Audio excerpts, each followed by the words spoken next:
the regular meeting of the Oak Park Board of Education for October the 4th, 2021 at 7:05 p.m. Ms. Greer, can you please call the roll? Copeland, Here. Albin, Here. Goodfriend, Here. Hoda, Here. Klein, Here. Lunkins, Here. Smith. Here. Okay. The city of Oak Park is currently under a state of emergency order by the city council. And so we are allowing remote participation. Trustee Smith, can you please state for the record your location, city, and state, please? This is going to be 23535 Park Lawn Street, Oak Park, Michigan. Thank you. And Trustee Lunkins, can you please state the city and state you're located in? 13971 Kenwood, Oak Park, Michigan. All right, thank you. We're going to begin with our recitation of the district's mission and vision to keep us focused on what we're here for tonight. And we will start tonight.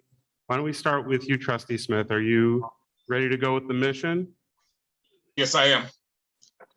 Oak Park School's mission.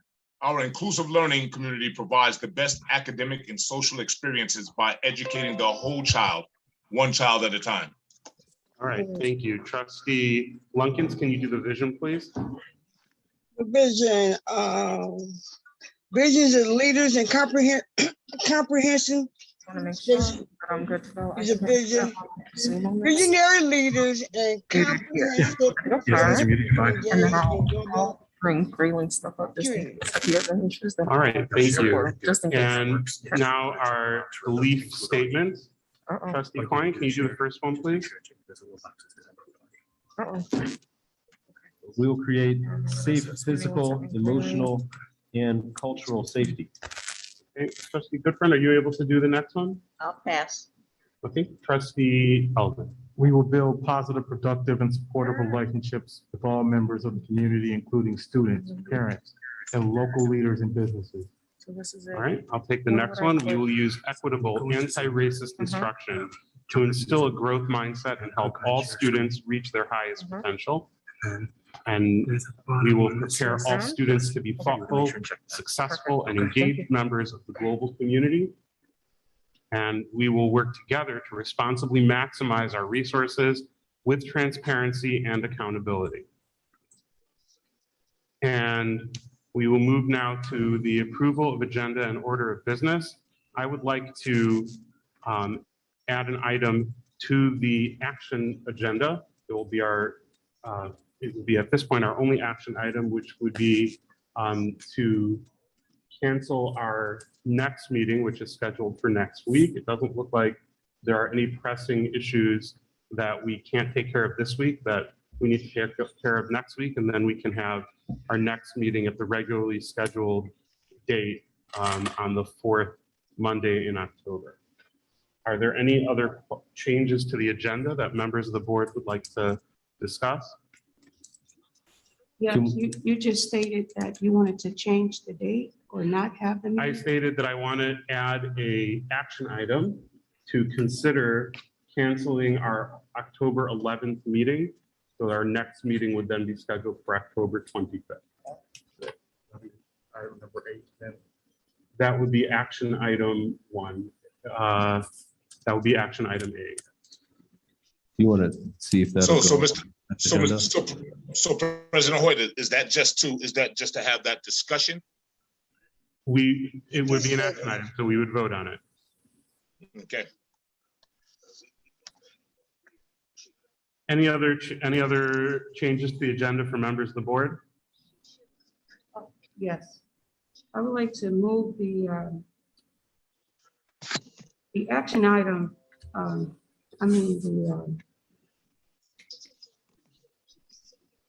it was the personnel action. So if you want to remove something from the consent agenda, we can talk about that when we get to the consent agenda. Okay, thank you. All right, thank you. Any other changes to the agenda? All right, then I'll ask for unanimous consent for approval of the agenda with the additional action item. All opposed, say aye. The agenda is approved. Ms. Goodford is having an issue hearing you down here.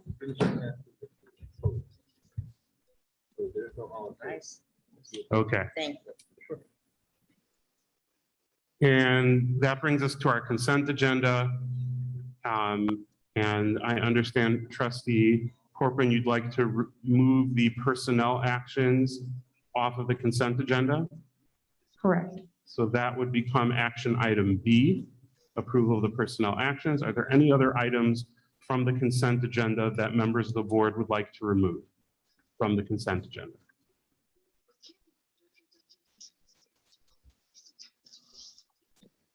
Okay, then we will move to then the two items remaining on the consent agenda are the approval of the minutes for our meeting of September 13th, 2021, and the approval of our August 2021 financial statements.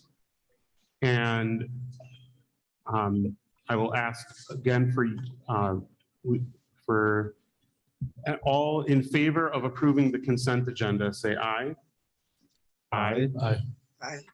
Any opposed, say no.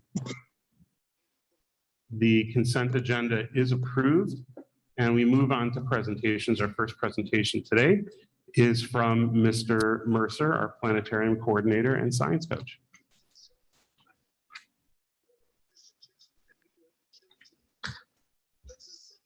Good evening, everyone, both in the audience and the board and on the stage, and everyone at home. My name is Grayling Mercer, and as Mr. Hoda said, I'm actually the planetarium coordinator and the district science person. And this past week at Oak Park Preparatory Academy, Oakland Schools presented STEMI. STEMI is a project, it's a 5-year project, and our students had the opportunity to go into the vehicle and observe. I actually have a video that I can share that actually shows, it's 1 minute long, and it actually is a presentation, has pictures of the children actually in the STEMI.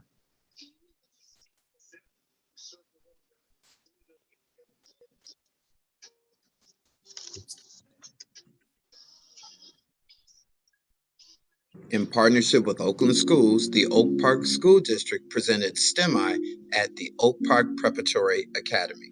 The STEMI experience featured a 1,000-square-foot modified tractor trailer filled with career readiness activities created for small group interactions. Each year, the STEMI project will visit all 28 school districts in Oakland County with a 5-year goal of reaching 100,000 students. The STEMI project seeks to inspire learners, prepare teachers, and unite the community around career readiness. The STEMI stations included smart manufacturing, collaborative robots, autonomous vehicles, and extended reality. Oak Park students were provided hands-on experiences utilizing state-of-the-art industry-grade smart manufacturing equipment in a safe yet fun environment.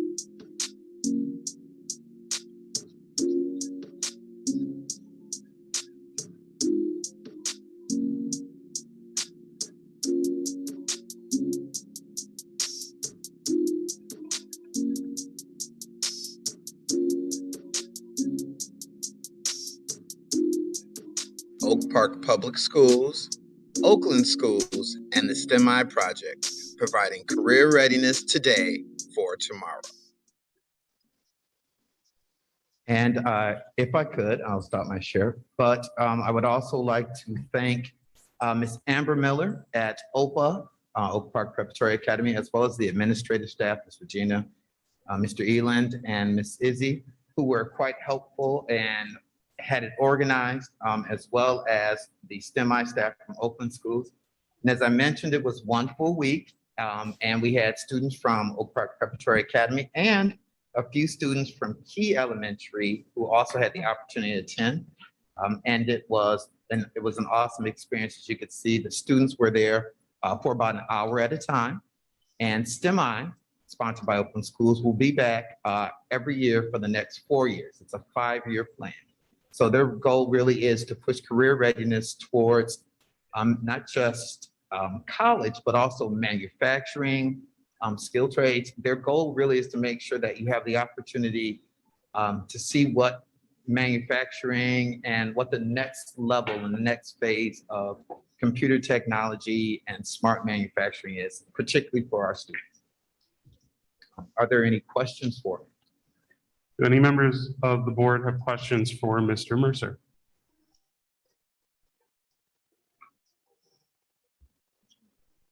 Mr. Flynn, are you raising your hand? No.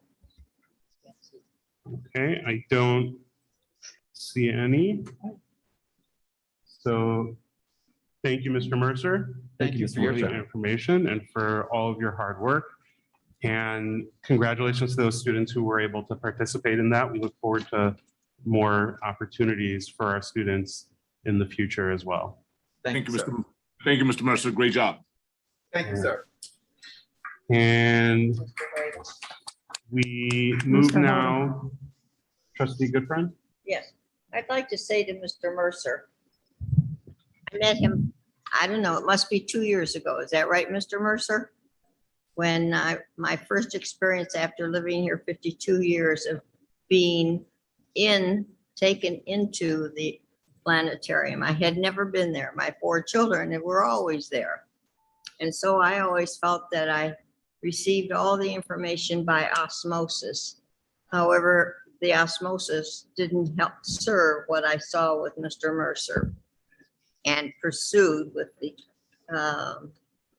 kindness of Mr. Mercer to be my explanation when I didn't understand it. Mr. Mercer had a destroyed planetarium by weather conditions and age.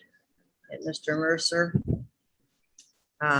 helped me to understand the workings of a new system in this century. We were way back in the 50s. So with Mr. Mercer as our leader, we were able to accomplish that year a refurbishing of the entire planetarium, as our staff here knows. And I welcome our staff here tonight as well, because this is our future for our children. This is the future for our country. And Mr. Mercer being able to introduce all our young people into something that is sometimes neglected. We're so fortunate to have in Oak Park the thoughtfulness of people 50 some years ago, who was, one of them was a board member of this board of Oak Park Schools. And that was the beginning of it. And then to know that all these years later, we have something that is up to date, is equal to Cranbrook's facilities and Wayne State University's facilities. And I thank Mr. Mercer for setting through a program again where all our youngsters, elementary through the upper grades, are introduced and work at it, not just once a year, but all year. So thank you, Mr. Mercer. You've done a splendid job.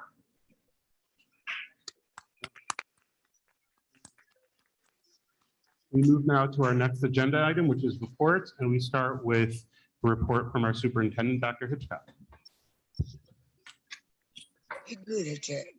Good evening, board trustees and community members. I am going to start out by first thanking several of the high school staff, as well as the building, or high school staff, as well as the central office administration staff, for supporting the high school over the past several weeks for what has been sort of a difficult transition and adjustment back to school for some of our young people. I am extremely proud of the leadership of the admin team, as well as several of our teacher leaders who are working tirelessly to put programming in place, and our social emotional support staff seeking out students, working on restorative practices, as well as staff members out in the hall, building relationships and supporting kids, and making a number of different efforts to help have a smoother next couple of weeks than we've had last week. Some of those folks in particular are Emily Dela Cruz, Yatonia Martin, Mary Long, Shanetta Cross, Kanisha Redmond, Janae Jones, Alyssa Biederman, and Lynette Thomas. They held a PBIS breakfast for students who were making good choices, as well as Coach Carter and Mr. Giles held a student captains meeting to help motivate and inspire our leaders in the building to take on their leadership role and set an example for some of our underclassmen students that need us most. We remain committed and focused on preparing students academically and fostering a sense of belonging and instilling long-lasting connections within our school communities with both our staff and our students. Our core principles are rooted in academic excellence and equity in education.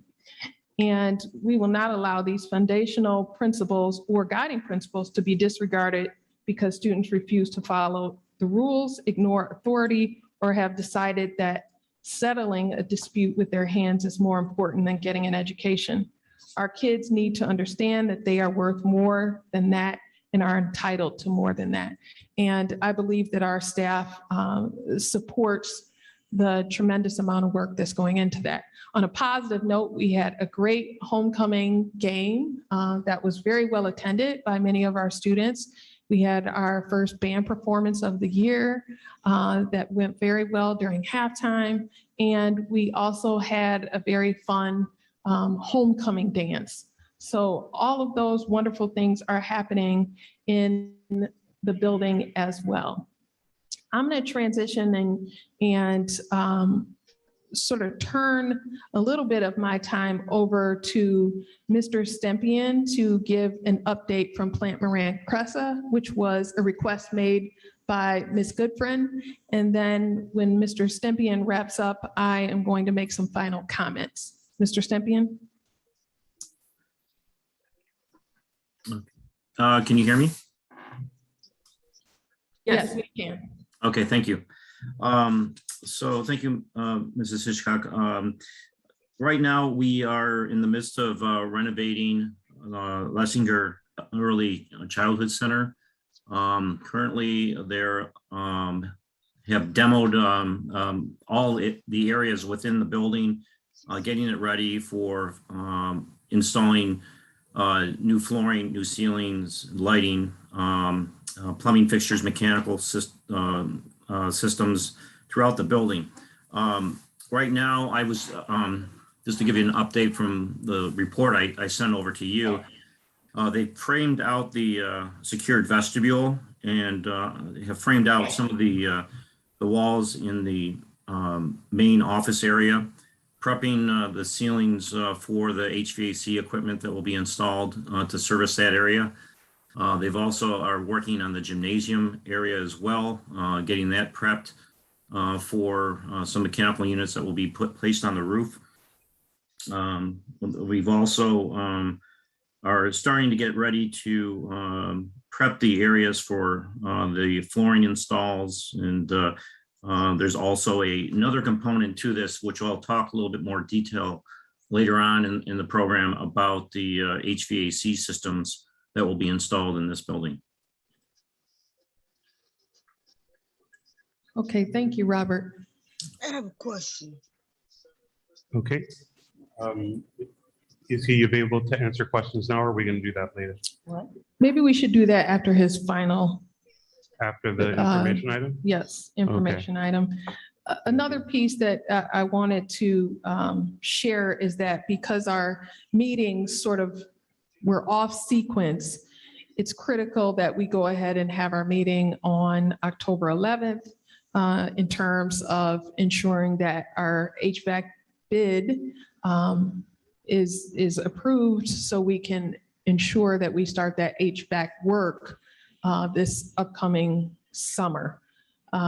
So I'm sure that we all would agree that that is mission critical, and getting a construction manager in place to make sure that work is done starting this summer is paramount. So I appreciate Mr. Hoyda suggesting that we cancel next week's meeting, but I think we need to keep it on the calendar, and I'm kind of the one that put that in his head, so my apologies. Finally, Let me, oh, go can ahead. we take care of that procedure really quickly? So is there any objection from the board if we remove action item A to discuss canceling the October 11th meeting? No objection. Okay, then we will adjust the, Can I ask you, go ahead. why do we have to move it if we have the gentleman here this evening that could answer some questions for us?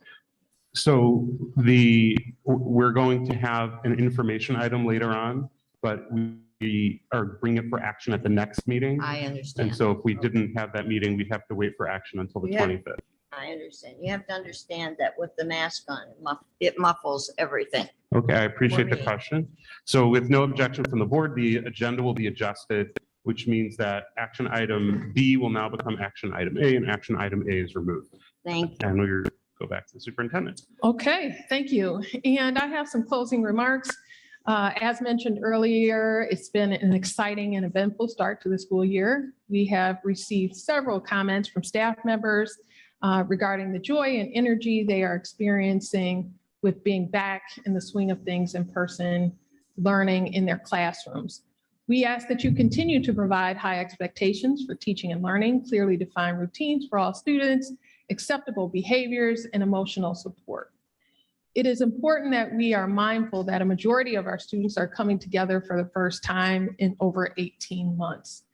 It is our role and responsibility as administrators, teachers, and support staff and board members to maintain the highest level of health and safety in our classrooms, lunchroom, hallways, cafeteria, playgrounds, and outdoor gathering spaces in compliance with the Oakland County Health Department's orders or any other applicable state agency requirements. It is also a priority that we share the responsibility of all COVID-19 protocols and engage in daily screening using the Clear to Go app.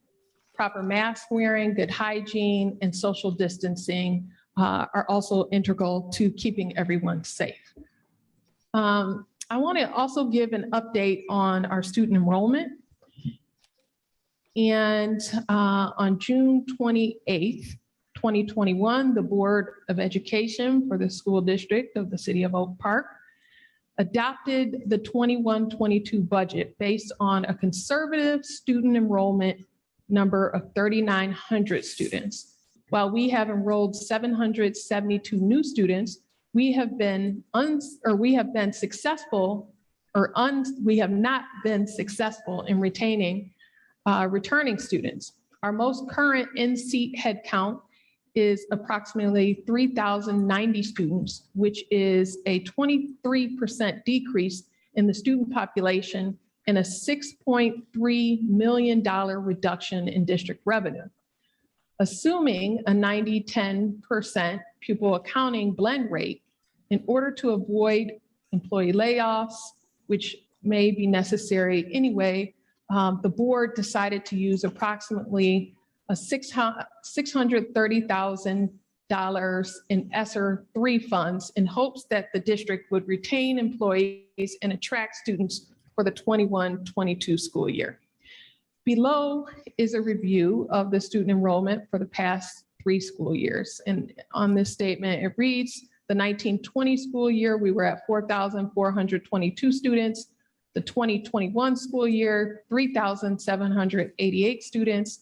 And right now, to date, we are at 3,090 students in terms of funds and seats.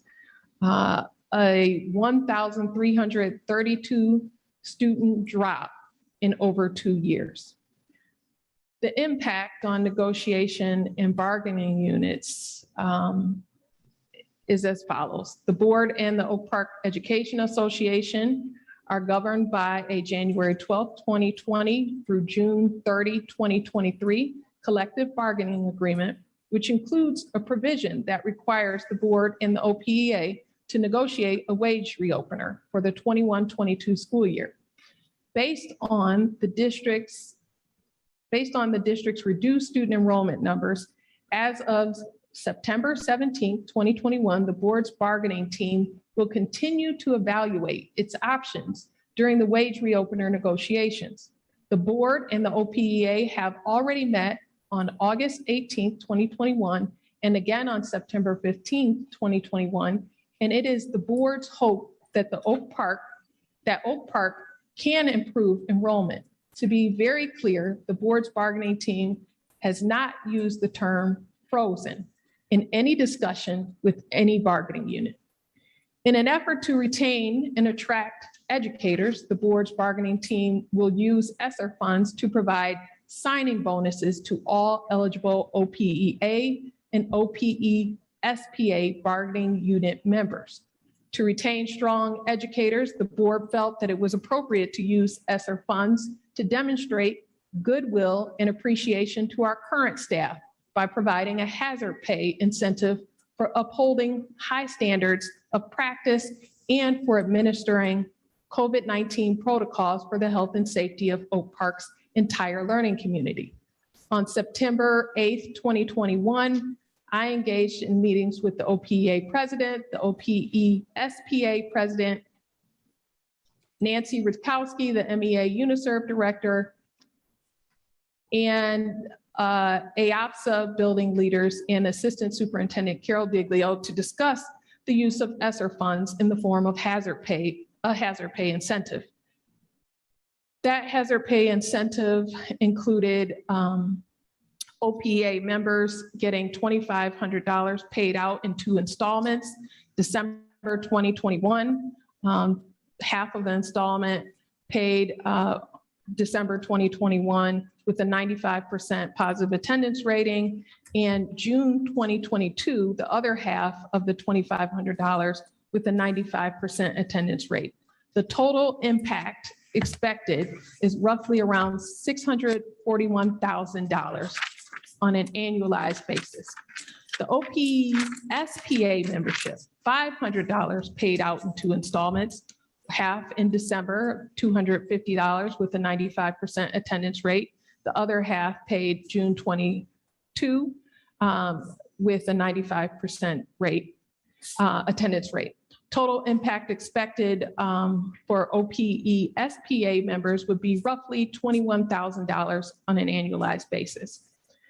AOPSA, building instructional leaders, we're proposing $1,000 payout.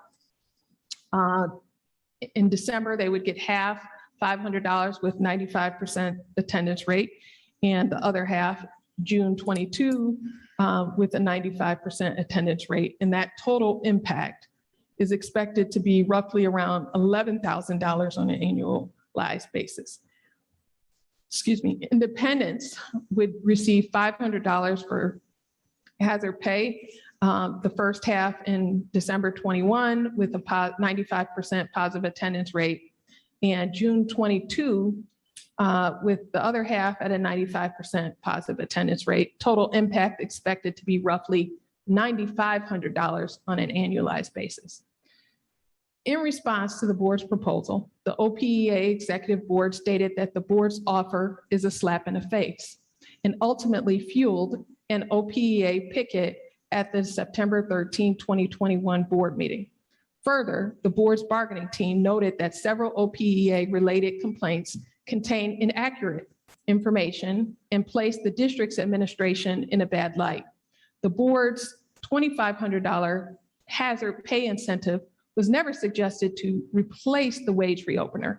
Instead, the hazard pay incentive proposal was a gesture of goodwill on the part of the board.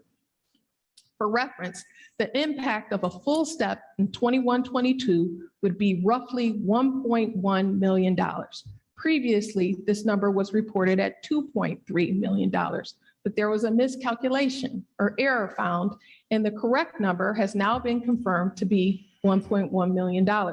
However, even $1.1 million will bring the district to below the 5% fund balance threshold and needs to be carefully evaluated once we have the final fall pupil count and a better understanding of how staff will be right-sized due to the lower enrollment.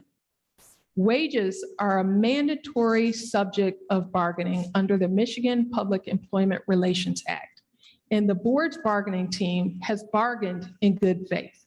While the board's bargaining team disagrees with the OPEA's recent statements concerning the wage reopener negotiations, the team looks forward to meeting with the OPEA again on October 25th, 2021. The board's bargaining team would also like to remind the school community that the OPEA bargaining unit members are still getting their full year raise ratified on January 11th, 2021, which included signing bonuses.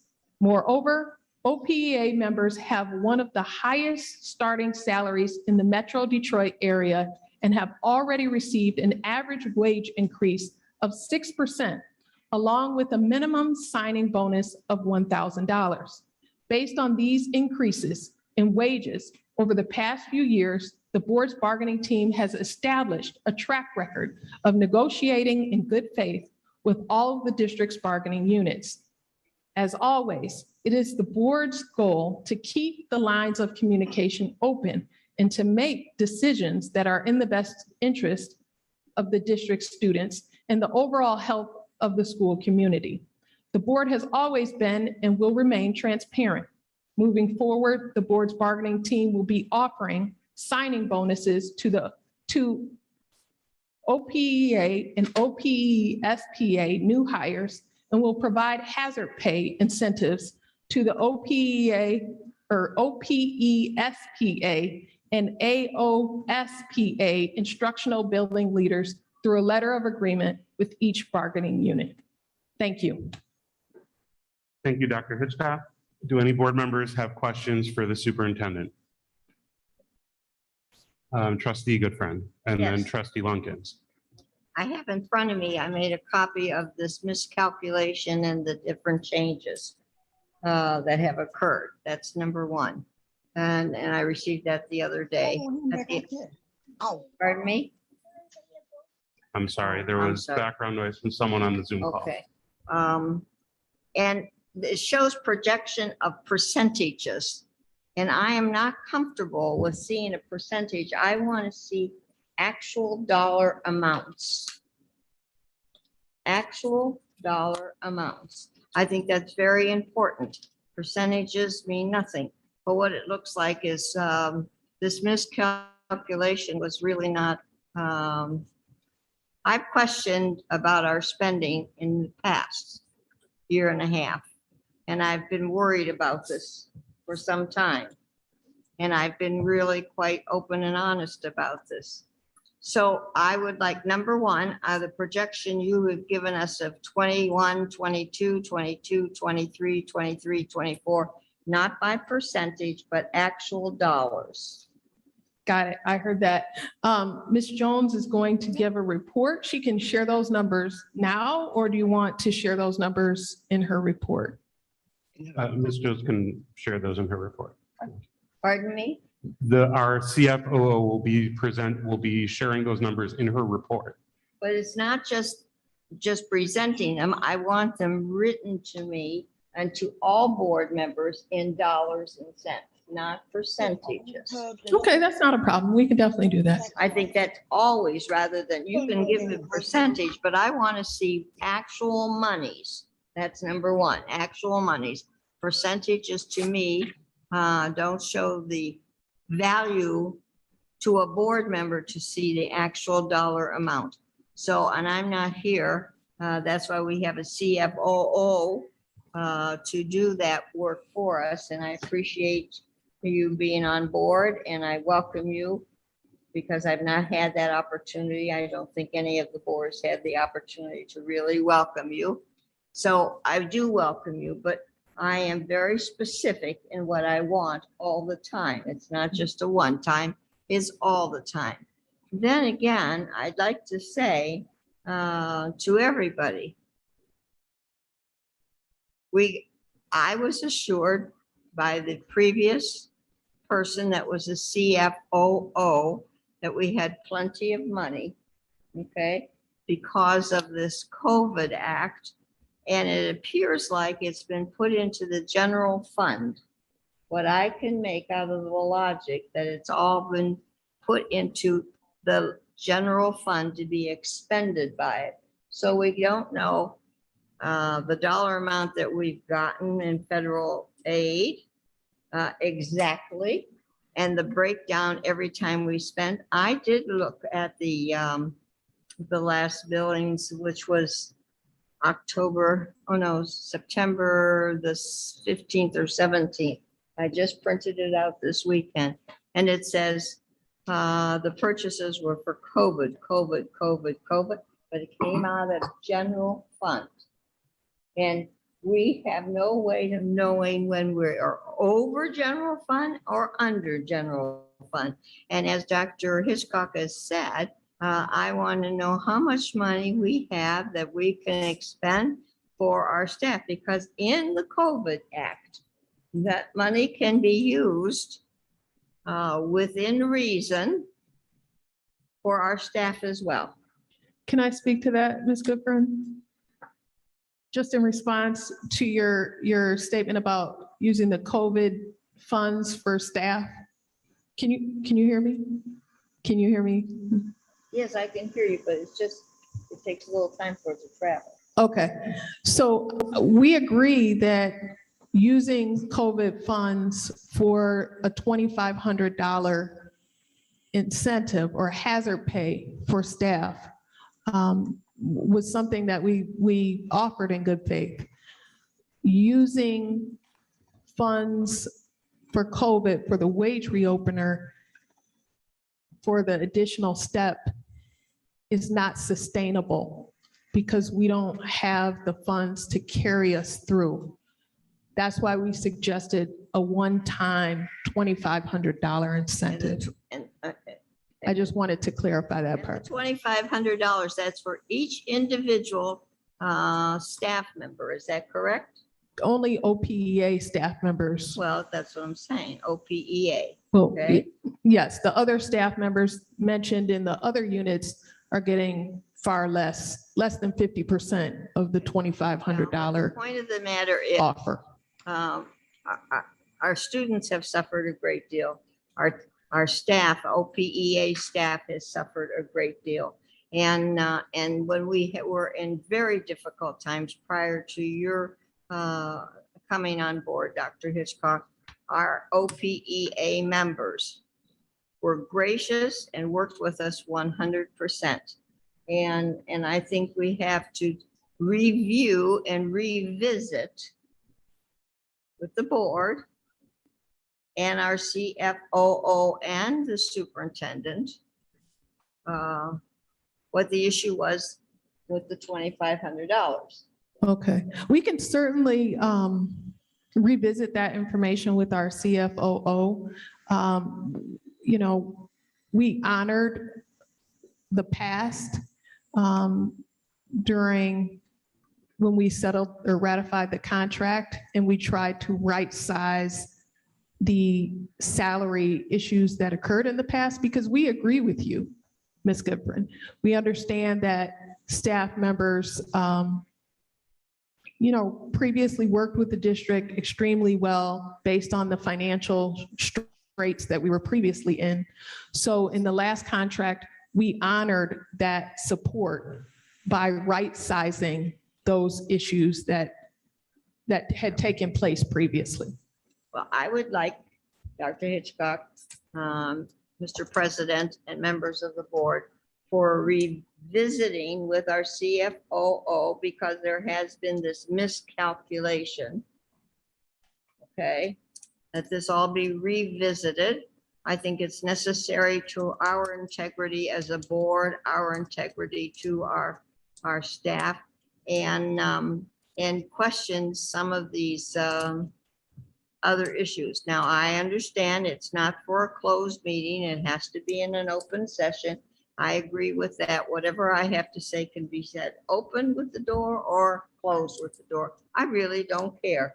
I am just as comfortable being open, above board, and all of our people, our community, our staff, and are members of this community that have paid for the district to function properly. And I'm not a happy lady when I see what's been happening, and it's not good, and we have to have good relations. This is my family. These are my friends. I would hope you would all feel the same way. I can't make you feel that way. Trustee Goodburn. This is our family. Mr. Point of order. Clarify so that I can understand, because this is the superintendent. Trustee Goodburn, are you asking to revisit the budget? Are you Yes. asking to revisit the contract negotiations? What are you asking us to revisit? I'm asking to revisit how should I put? I want to be able to, the board to revisit with the superintendent and our new CFOO. Thank you for finding the miscalculation. And also that we can see where we can have more movement than we have had by doing it in a different method and a different way. None of us are happy about this. All of our professional board members on this board, our superintendent, our deputy superintendent, et cetera, have all come through the education field. They've all lived through all of these stripes as an individual working for, if it wasn't OPEA, it was some other EA. So what I'm saying is it's time we get back together. I love my friends. I love my family. And I love this school district. Trustee Goodburn, Thank did you have a question for the, Trustee Goodburn, did you have a question for the superintendent? We're currently on the superintendent's presentation. Yes, I want to know how we can sit down and review the board and the superintendent and CFOO. I don't know why we're not having a meeting on the 11th for anything but one issue. I'll find that out a little later, but we have work to do together. Thank you. Okay, thank you. Trustee Lunkins. I had a question, but my question was not to the superintendent. My question was to the gentleman who presented the information of Lessinger. Right, we'll have an opportunity to ask questions to him when he presents the information item about Lessinger later in the But why couldn't I ask him while he was there? Because, point of order. We're going to stick to our agenda. Our agenda item right now is the superintendent's report. And so we're having questions from the board for the superintendent right now. We will have. Okay, with the superintendent, Dr. Hitchcock, is with that, what was Goodfriend is asking for, would that be all the students, all the teachers, or what? Is it going to be a breakdown on, okay, in other words, if half the secretaries receive so much and the other half receives less, or if half the teachers receive a raise, then the other half seems less. Is that the way it's going to be? I think if I understood Ms. Goodfriend correctly, she suggested that we come back to the board at our next meeting and explain a little bit more, or again, about the overall budget. We'll have more information about our enrollment information and just share information about the budget in greater detail. That's what I heard from that. So to revisit all of those numbers with the board is what I heard. In terms of the incentive pay, what was offered was to the OPEA, we offered $2,500 per OPEA member. The paras essentially, or the OPESPA, was offered $500, and AOPSA was offered, and I don't even want to try to remember those acronyms, $1,000. And independence, we had also proposed $500. So those were the increments. Our plan was to move forward with recommending to the board that we provide those incentives based on the information that we have proposed to all of those units with the exception of the OPEA because they indicated it was a slap in the face. The other bargaining teams or units all seem very satisfied with the proposal for hazard pay. And so they accepted it. So our plan was to propose those accepted incentives to the board for approval. Does that answer your question, Ms. Lunkins? Yes, and no. What are our new teachers coming in with? Are they gonna get you, The new teachers would still receive the $2,500 for incentives, like teachers that we're hoping to attract to the district to fill unfilled positions. Okay, was there any complaints with that group? No, well, those are people who are not quite yet on board. We're advertising those bonuses to attract them. So I'm assuming they won't have a problem with that. It may encourage them to apply in the district, or at least that's our hope. I'm only asking because compared to last week when we had all the teachers and parents talking about teachers leaving the district, does that have anything to do with our teachers leaving the way that they're leaving from this district? Does the incentive have anything to do with them Yes. leaving? Yes, because I know some are leaving to go to other schools for larger incentives.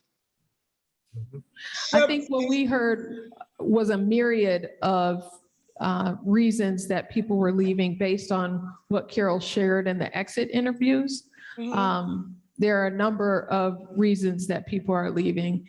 I would not be transparent if I didn't say that I'm sure that some people have left based on salary.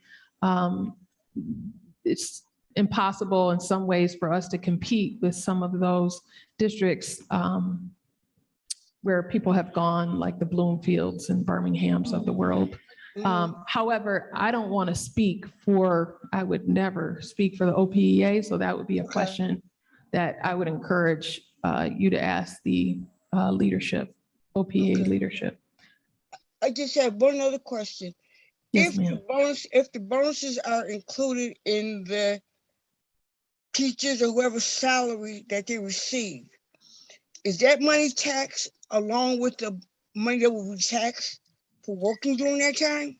Yes, unfortunately, if you're talking about the $2,500 incentive for hazard pay using ESSER dollars, COVID dollars, that's the money you're talking about being taxed. Well, all of it is going to be taxed. All of it. Yeah. It will be taxed. Yes, fortunately or unfortunately, but yes, we're all subject to taxes being removed. Okay. Trustee Corcoran. Thank you.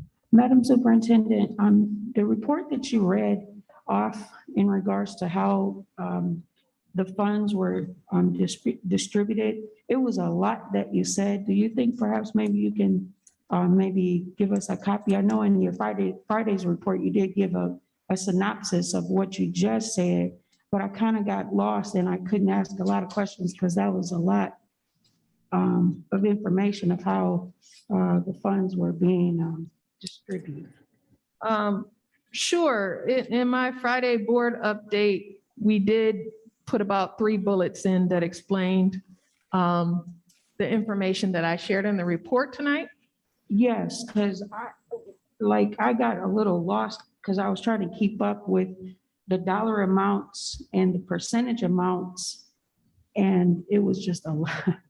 It was a That's lot. okay. I was trying That's to catch okay. everything. I just couldn't.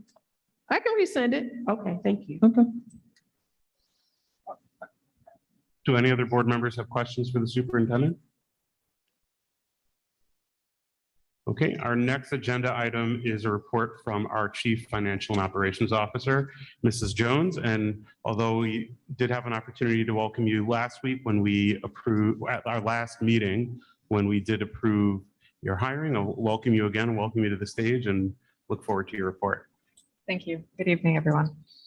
The first thing I wanted to start off with was a transportation update. So this was prior to when I started, but I was told that there was a question a few weeks ago that I wanted to address.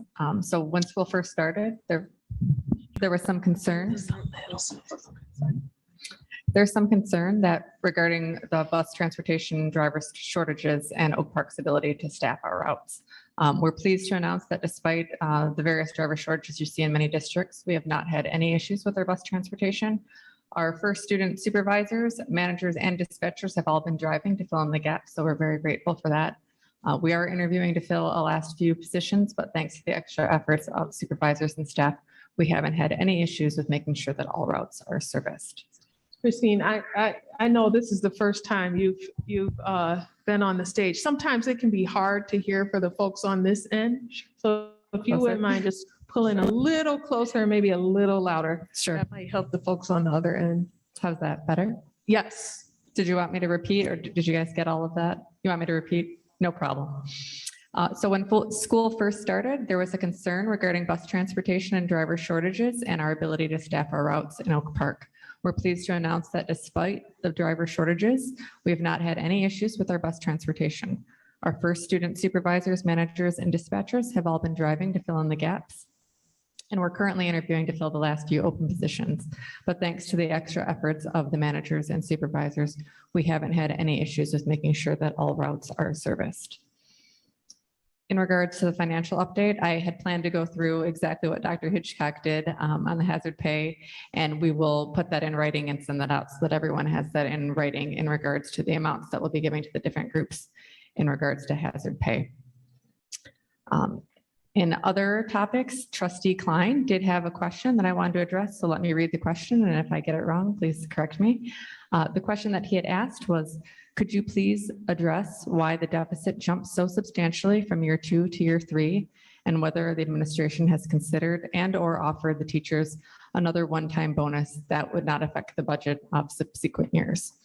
So the numbers, I think, Trustee Goodfriend, that you had talked about, we had said that, for example, the deficit was at 15.4% was the fund balance this year, and that equates to $10,148,883. And I can put this in writing as well with Dr. Hitchcock's report. So that's what the current forecasted balance will be after our expenditures this year. So Trustee Klein, just to sort of walk it for you, our expenditures are forecasted to be 10 million more than revenue, which will land in our current fund balance. If you look in the August reports, go ahead. Is that based on current butts in the seats or at 3,900? Current funds and seats. Okay. Yep. So right now, the fund balance, if you look at the August reports, the current budget had it at roughly $20 million. But because expenditures are going to be 10 million more than revenue, once we do a budget amendment, we're going to be at roughly $10 million for our fund balance, which is the 15.14% that we quoted in that Friday update. So then next year, expenditures are forecasted to be roughly the same, a little bit less, about 9.6 million, just due to right sizing the staff and other items, a little bit higher revenue. We're expecting a little bit of an uptick in enrollment.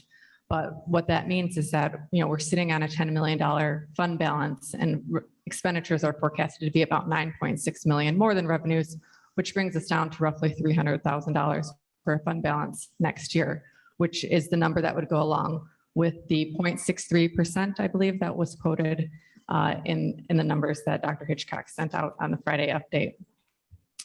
So then you ask, well, then the deficit gets even worse, right? Then we showed negative 14.32% in 23-24. And that's because, once again, expenditures go down. We did consider quite an uptick in enrollment. So revenues do go up, we're hoping, in 23-24. And expenditures come down a little bit, but we're still forecasting that expenditures will be $8.4 million more than revenues.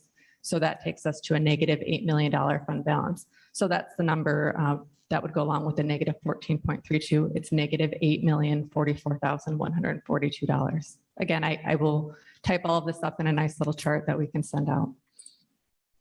So, and then I hope that answers your first question, Trustee Klein. Yes, thank you. And then your second question was, had we considered in subsequent years? To be honest, we haven't yet, but we can certainly do so. We want to wait until we get the fall pupil counts, until we figure out what the staff reductions have been. There will be an impact, right, with staff leaving and resigning. We need to get all of those figures together before we can really get a full picture of how we would want to proceed in future years. I'm sorry, what was the question that Mr. Klein asked? He had asked two questions. Number one, he was trying to understand why the deficit jumped so substantially from year 2 to 3. And it's because in year 2, we have about $300,000, but expenditures are roughly $8 million. So you see a big jump from about 0.63% to negative 14% in year 2 to 3. It's just because we keep dipping into the fund balance without revenue really going up due to enrollment getting back to that 4,000 mark that we were hoping for. Right. No, the second question. Oh, the second question was whether or not we had considered offering a similar one-time bonus hazard pay in subsequent years beyond this school year.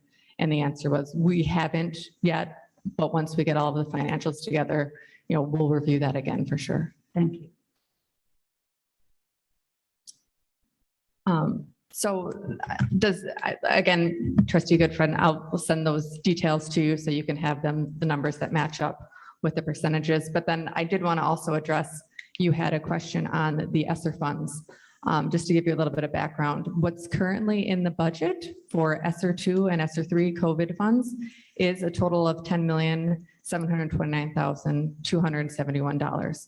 So yes, there are a number of dollars in the budget currently for ESSER, but as Dr. Hitchcock indicated, those are one-time funds. So if we were to fund a step from it, we wouldn't see those funds in subsequent years. So then the district would have the liability of, we explained a step is roughly $1 million. So while it might cover the step this year, it won't cover it in 2022, 23, or 23, 24. So we're concerned about using those funds without any ability to fund the step in future years. And just to give you an idea, I'm happy to put together a summary as well of where we are currently planning to spend those dollars. But at a high level, again, I know you'd like to see a spreadsheet, so I can certainly type this up for you. But looking at what I have, we have earmarked about $600,000 for the step. So we're planning on some type of hazard pay. We've allotted $600,000 for that. We have to spend 20% of those funds on learning loss in order to qualify. So that's about another $1.6 million that we don't really have any control over. So that takes us to just over 2 million of the 10. We have set aside $3 million for CTE renovations at Nova and OPFI. And we've also set aside about $2.7 million for furniture in the classrooms and the media centers, as well as $1.4 million for the Lessinger HVAC. So we do have some plans. We have earmarked the money. That's how it is in the budget now. Obviously, if we decide to give more in hazard pay, we'd have to take from one of those. And we have discussed as an administration, the place it would probably come from would be classroom furniture. But we don't want to deplete everything. We don't want to just keep taking from classroom furniture until there's nothing left. But we're happy to revisit all of the numbers and share with you how it's currently allocated. Thank you. I appreciate that because I think it's terribly important that we revisit in regards to furniture. You're not going to get furniture no matter what you do. I'm in the furniture business for offices, okay? You cannot get furniture, period. End of discussion. It's not coming from overseas. It's not coming across the United States. They do not have the materials worldwide. Point We're of order. going through this. Pardon me? Point of order. Could we get back on track here, please? He's not the. This Trustee, is track. Yeah, he's coming, Mr. Smith. Please don't cut me off. These are assumptions. Can we get on moving, please? Point of order. I called a point of order. Thank you. For what? Go ahead, Trustee Goodfriend. Thank you. The point of the matter is that there is furniture that I'm sure we could use, okay? But we have to readdress some issues that are, I think, much more important for the education of our children, the best qualified educators to give it to our children. And so I'm saying that we have to revisit, and I thank you for repeating that. revisit what we can do. I know it's a 1 year and we'll may have to go back again. And I think it's terribly important for our OPEA and our parapros, all of them to be able to be in the same wavelength, not percentages, not just something for 15 minutes and we're done with it. I want an in-depth report for all of us to see. And then we can negotiate. How can we negotiate unless we have definite numbers, not percentages, definite ideas of how we can revisit? Well, I tell you, I love the white lady. I love her. You should be tearing our superintendent up. Oh, that's They took my horrible. money. That's horrible. Someone has their mic. Not paying us again. My white lady said bullshit. What is that? Yeah, I got the We money. have a member of the community that is making statements that violate our codes of our meetings and include threats towards our superintendent. I'm going to remove that person from the meeting.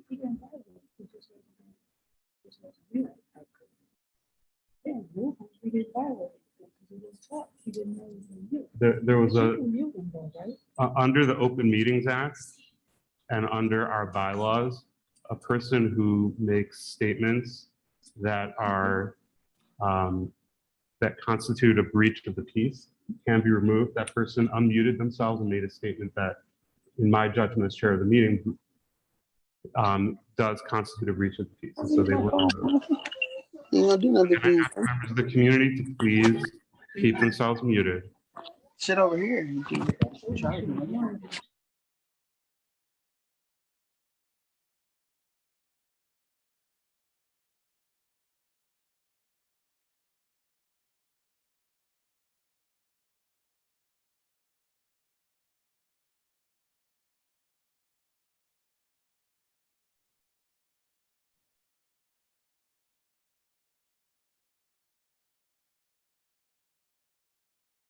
Trustee Elvin.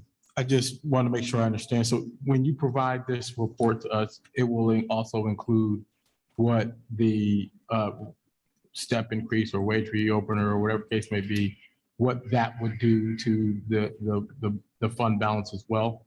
Yes, the numbers that I just quoted were without a step, and then I will provide them with a step so you can see what the impact would be both with and without. Thank you. That would be helpful. Appreciate it. Trustee Corbin. Thank you.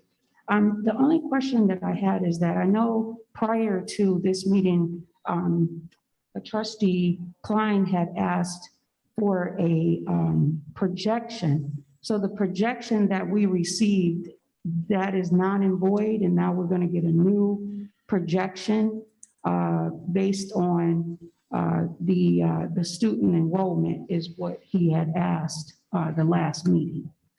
Correct. The student enrollment is constantly changing. I believe we'll get numbers on October 6th or 7th, but it will take some time to finalize because if there were students that were absent, we need to look at both excused and unexcused absences to get a final. So it might be early November before we have a final number, but I will run the projections with what we have after the fall count. Thank you.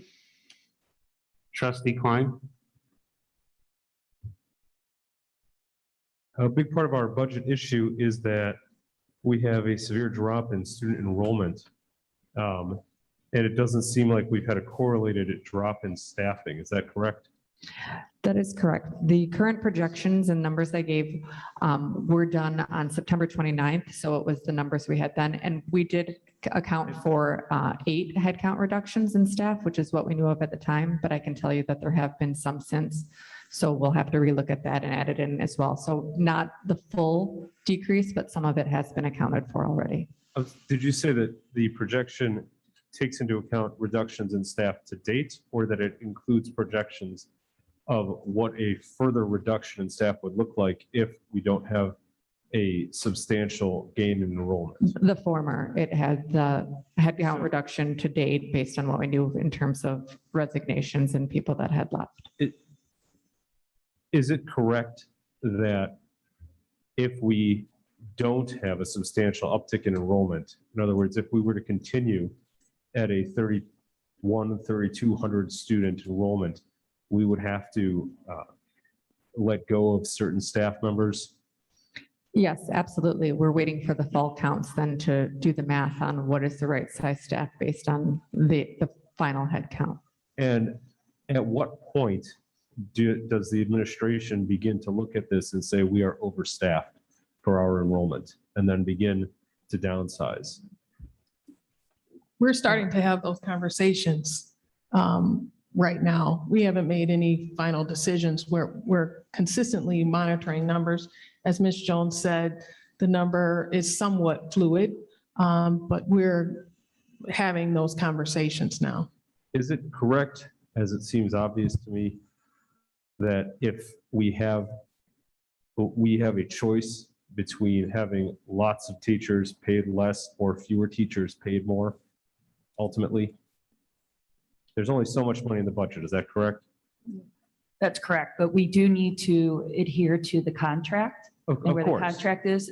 And so one thing I do want to be mindful of is that we did set aside ESSER funds, knowing that we may be overstaffed this year because of this drop in enrollment. What we're combating right now is we have right now a number of postings up, but they're primarily special ed postings.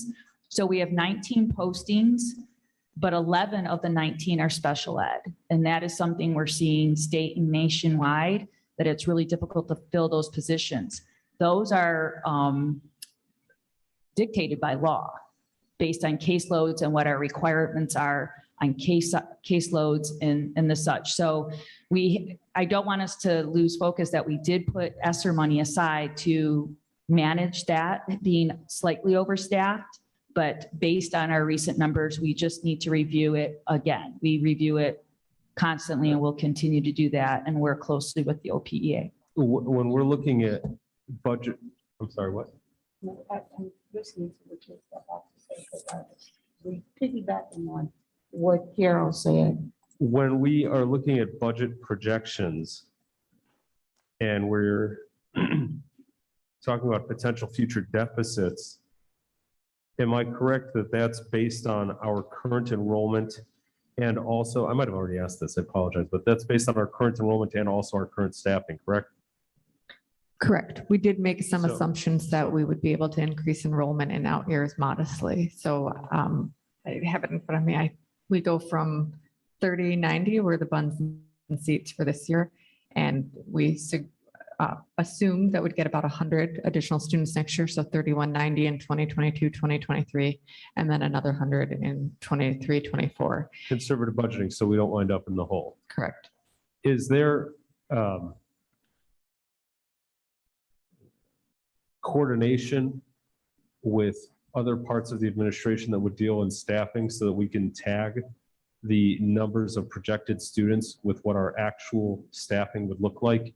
For example, if right now we're at 32 or 3,100 roughly, and we know that we're overstaffed, I presume that if we're at 3,200, also we're overstaffed, given that we're staffed for 4,000. Is that correct? Correct. And yes, I work with Carol regularly to understand the staffing needs that are required by the contract. And But the current budgeting projections don't take a dramatic decrease in staffing into account, correct? correct. It takes about, there's one administrator and 8 teachers. So it's about 9 FTEs reduction. We don't know yet what the total suggested staffing will be based on enrollment, but we did take into account a reduction of 9 FTEs from the budget. We have a drop of 900 students, but we would only drop in 1 teacher and 8 staff. Is that what you said? Well, we only took out what we knew of at the time, and Okay. you know, they're resigning and we're putting that in as things that are known. We haven't looked at, you know, it's going to be a bigger study, I believe, to look at where we can actually pull teachers from and what needs to be done. I don't have a number right now in terms of what the expected reduction will be in staff, but that 8 is carried forward in all the years. It's not just this year. It's been considered going forward as well. So understanding that you don't have this now, but you know, in in the way of my esteemed colleague, his good friend, I would ask that in a future meeting, perhaps the next one is only in only a week, but perhaps the one after that, if we can have projections that are also tied to a logical expectation of what our staffing would be under the funds in seats presumptions that go into our income projection, so that we can have a more direct and I believe a more accurate projection. And if we're going to use multiple different funds in seats, if we're going to have a bad, intermediate, and best kind of projection system, then if whatever our buns and seats projection is, if we can tie that to our expected staffing, and again, I don't expect you guys to sit down with a list of everybody's names and say, well, this person's going to go, just, understanding at 4,000, we have this many teachers. At 3,200, maybe it's not a direct linear calculation, but we can expect that we will drop X. And that way we can tie and say, if we're at buns and seats at 31, we will expect this. If we're at buns and seats at 33, this, and 35, this. And that way we can know, at least with greater clarity, where we're heading over the next couple of years, so we're not just budgeting on the fly. Does that make sense? Yep, we can do that. Thank you so much. Welcome to the district. Thank you. I have one final question that I don't think has been addressed yet. There's been a lot of discussion of teacher pay.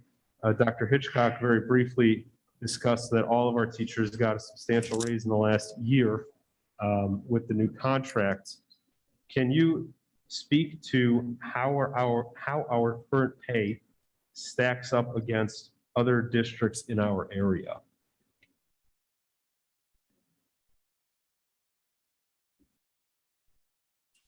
Do you mind repeating the question again for Christine? Sure, Okay. sure. Sorry. I'm sorry. I thought it was Well, directed towards Dr. Hitchcock. I apologize. Whoever's. I can address that. I Sure. can tell you that. Would you like me to our- repeat the question? No, anyways? I believe I understood. I just thought Christine was on a roll. But Any of the ladies on that side are hugely competent, and I'm happy to hear from them. One thing, part of negotiations, and one of the things we worked strongly with the OPA during negotiations was to get a very competitive salary. We can say that we are one of the highest starting pay districts in Oakland County, starting at over 42,000. We have added longevity, and between in the last year, since January 11th, 2021, there's been increases as high as 18% in some areas. When Dr. Hitchcock was speaking to the right sizing, what we looked at were our teachers who suffered the most during the recession and other pay cuts. And instead of just giving a flat increase across the board, there are staggered increases across the entire OPEA based on what they may have lost due to those 2008 pay cuts and moving forward. It's impossible to right size and backlog all of that, but we did do a substantial job where the average salary was increases over 6%. And some as high as I mentioned, 18% increase, or the equation of over $10,000 in a raise. So in comparable districts, it's hard to in Oakland County, but I think we did a strong job in trying to get us very competitive with other districts so that we could honor our teachers and our ancillary staff. Is there a way to get accurate comparisons and understanding, as Ms. Viglio just explained, that a 5-year teacher here, even 2 5-year teachers here aren't necessarily going to be paid the same based on how, other factors that might apply. But if we can get some understanding of what does the average pay scale look like at different levels in Oak Park versus Birmingham versus Berkeley versus Southfield versus Ferndale and so on. Yep, I can have that for you probably by the Friday update and send you a couple comparisons. That would be fantastic. Yep, I'm happy to do that. Thank you. I don't have any other questions. Any other board members have questions for Mrs. Jones? Okay, I had a couple questions. So the first one, to understand why the budget,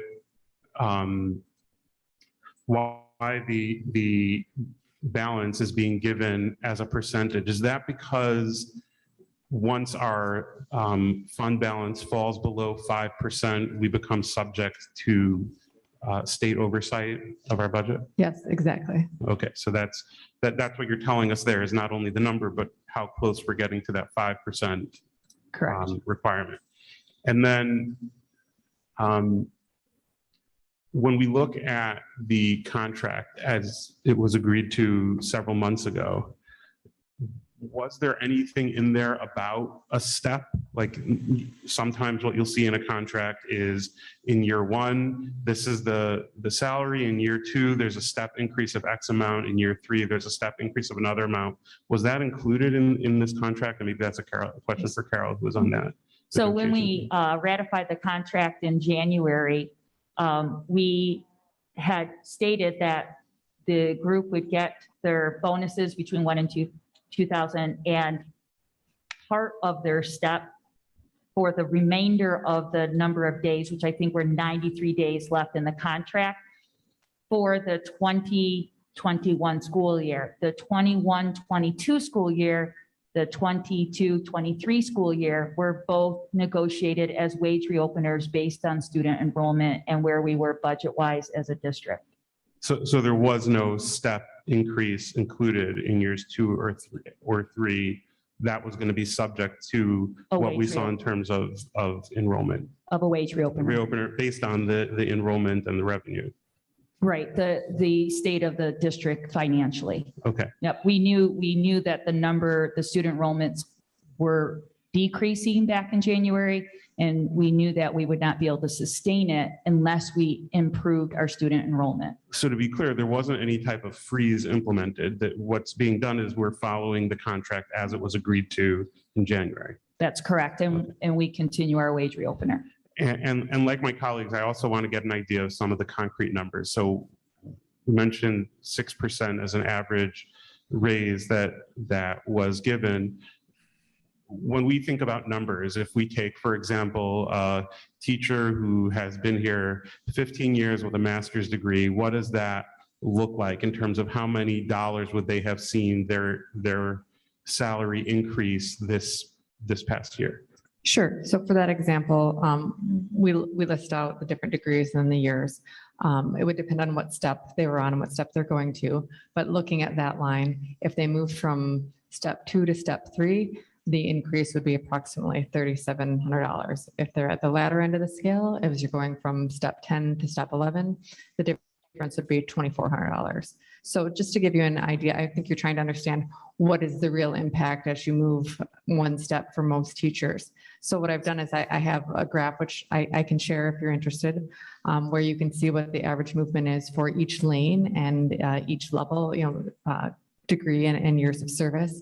On average, when I take an average of all of those, it comes out to $3,200 would be the difference from one step to another. And we offered 2,500, so I think it's important to note that that's 77% of the average. So we thought we were being rather generous with taking you more than halfway, right? Almost 100% for most people. So in some cases, $2,500 is more than the step, and in some cases, it's a little bit less.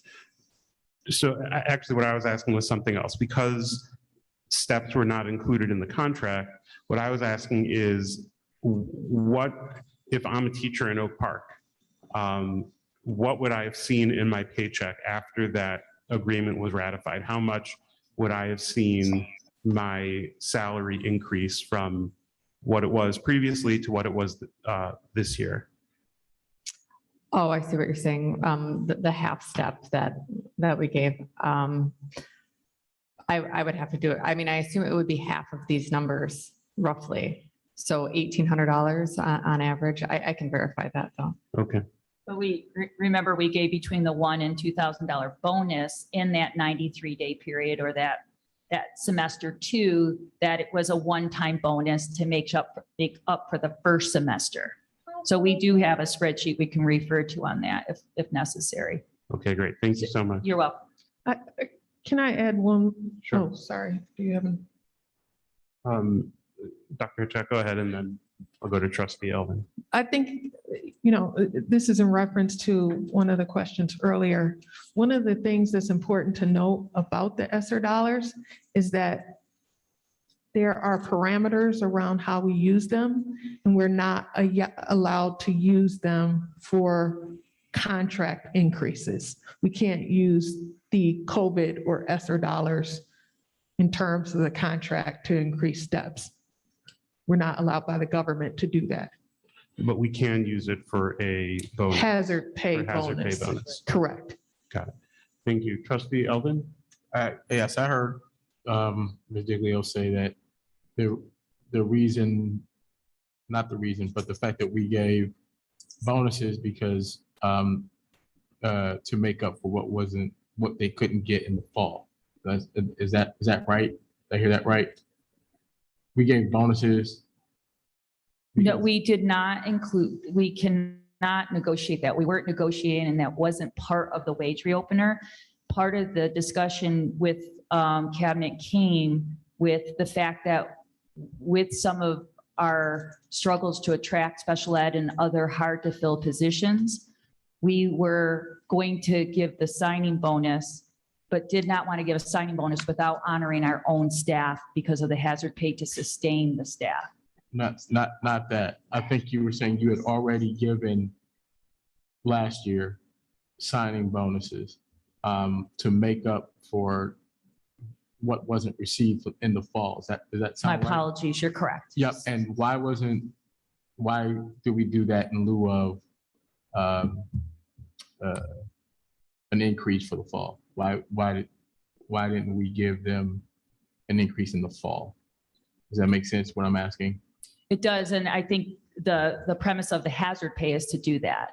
And so when you're using the ESSER money, we were using the ESSER money to sustain our staffing in the form of hazard pay. If you'll excuse me, I think what Trustee Elvin is asking is when we ratified the contract in January, we offered a signing bonus, and that amount was based on making up the difference of what teachers would have gotten in the fall previous to that contract. And I believe the reason why it wasn't done as retroactive is that the law does not allow us to give retroactive pay to our teachers. Correct. That's what I was getting at. I was just making sure. Thank you. That's correct. We cannot retro. That's correct. All right.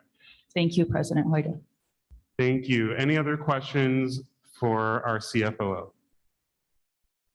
All right, we move now to our Assistant Superintendent for Teaching and Learning, Ms. Baptiste.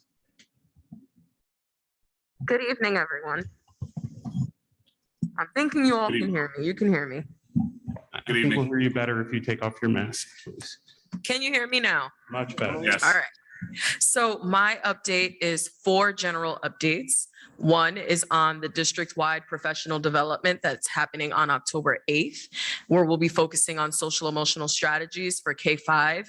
And we're going to have Hero Circle provide professional development. And then for grades 6 to 12, we'll have Erica's, an organization that we're affiliated with called Erica's Lighthouse, provide supports for social emotional learning strategies for our students. And I do thank our social emotional team. And in particular, I'd like to highlight Miss Mary Long, who is here at the high school.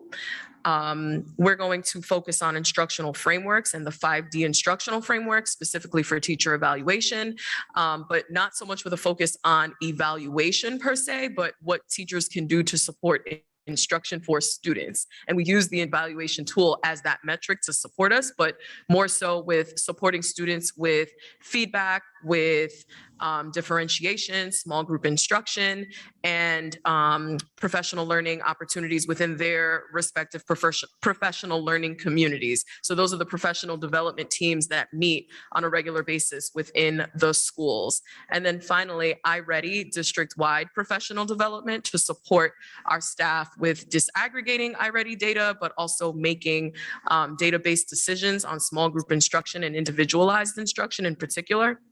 And I bring this up because we're still in the process of doing benchmark assessments, but each day I look through at preliminary data and I'm noticing and highlighting trends where our students are falling. Previous to the pandemic, the data that I had showed that students were 3 on average 2 to 3 grade levels below standard level. And at this time, from some of the data points that I'm looking at, there are more than 3, 4, and 5 grade levels below where they are supposed to be. And so we have to come up with a plan as not just a district community, but classroom community, family community, what we're going to do to best support our students with individualized instruction, small group instruction, the professional learning communities, professional development that we have for our teaching staff.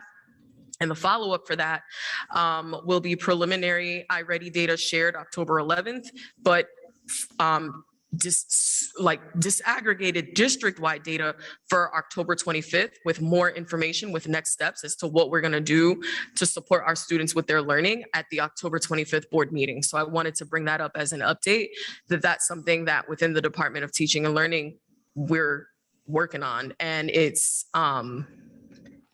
is devastating. There's no way around for me to showcase. It is devastating. And I do rely on our teaching staff, and I'm grateful for the teaching staff that have been a part of MTSS, that have been a part of small group instruction clinics, that have participated in professional learning communities, that have signed up to be on Cows and Gals, Teaching and Learning Council, a lot of things that teachers did in my first year at Oak Park that I'm grateful for that our students have in place. And I'm hoping to continue with a lot of that collaboration. So highlighting that here. And also kudos to teachers and building admin and our instructional coaches for the supports that were in place for curriculum night for our families K-12. To date, all school buildings across our district have offered curriculum night where they showcase grade level curriculum standards and expectations for students, and also have been addressing areas for learning loss and the things that can be done to best support students within the home. And then I end with parent-teacher conferences. It's going to be a virtual event happening tomorrow at the elementary school, the middle school and OPA on Wednesday, and at the high school on Thursday, October 7th. There'll be virtual meetings that will be happening from 4 p.m. to 8 p.m. And each individual building community has shared with their family communities how to connect with teachers to sign up for parent-teacher conferences. And then we capstone this week with our district-wide professional learning again. I'll be sharing those tentative schedules with staff by early tomorrow morning. Thank you. Thank you. Do any board members have questions for Ms. Baptiste? Yes, I have a question. Okay, Trustee Smith, and then Trustee Goodfriend, and then Trustee Klein. Yes, Ms. Baptiste, thank you for that update. Appreciate it. In regards to the curriculum night, what was our parental turnout? How did that look? Numbers. I would have to follow up with building leaders at the secondary level for that. I'm not going to say that there was a high turnout. I think that it was ebbs and flows because you had families that might have shown up for science or showed up at the time slot for math or ELA. And so I don't have a preliminary number for that, but I can get that information to you. And I'm thinking at the high school, but I do know that at the elementary, they did it across the board, and I can follow up with those numbers by reaching out to the building leaders. Okay, thank you. Looking forward to parent-to-teacher conferences as well. Listen, I said this because the fact that, we understand that the district has to do their due diligence in educating these children, and I'm a double stakeholder here, not only a board member, but a parent here. And it's a team effort, all across the board, when it's discipline, whether it's the education, it's discipline, it's a team effort, and I just want to put it out there to the parents out there that, we need to get more involved and attend these specific events to try to help empower and better our children. So I just want to put that out there, to the parents. Now, thank you, but it's a team effort, and especially post COVID, there were some disruptions in here, and it's going to take a really hard extra effort. So I just want to let y'all know, I'm all on board, and I'm doing my part on this side, but we need more parents to do their part too. Thank you. Thank you. Trustee Goodfriend, and then Trustee Klein. Thank you, Ms. Batiste. I appreciate your reports. They're always so clear. And when I think about them, I can understand them. There's one thing in regards to the staff, since it's going to be virtual, primarily like in the high school. Will the staff be virtual from their homes, or are they actually in the building? So this was brought up during one of our union pulse check meetings, and the OPA president advocated for staff to be able to be at home. And so if they start at 4 p.m., then they have time to transition from the end of the school day and be at home. But the school buildings, ideally, we would have everybody be at home. And just in thinking of COVID and transitioning and all of that, the preference, I do believe, even for building admin, probably would be for staff to make that transition home and log in from their homes as they did last year. Okay, so that's how we're going to do it again, most likely this year, this coming week, right? Yes. Thank you very much. I appreciate your reports always. Thank you. Trustee Klein. Thank you, Ms. Baptiste. I can echo my colleagues. We always appreciate your reports, thorough and also candid. And that's kind of where I want to go to.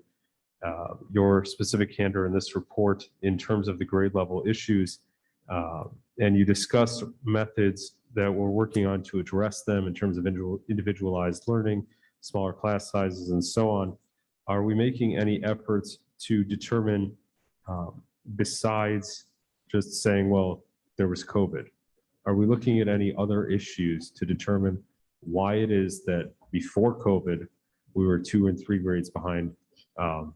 Typically speaking, why that was, I don't want to say it was okay, but it's before my time. I don't know whether how hard against that was pushed. How did we get here, and how do our students get here? And not just treating the symptoms of how do we fix, or how do we assist rather the students that are stuck there, but how do we change internally so that our next crop of students are not facing these challenges? Yeah. So for that question, the biggest shout out that I can give is going to be to the district-wide multi-tiered systems of supports team that met last year primarily, and even the year before I came on board to Oak Park, to actually engage in studies as to why is that? Why do we have such an overwhelming amount of students?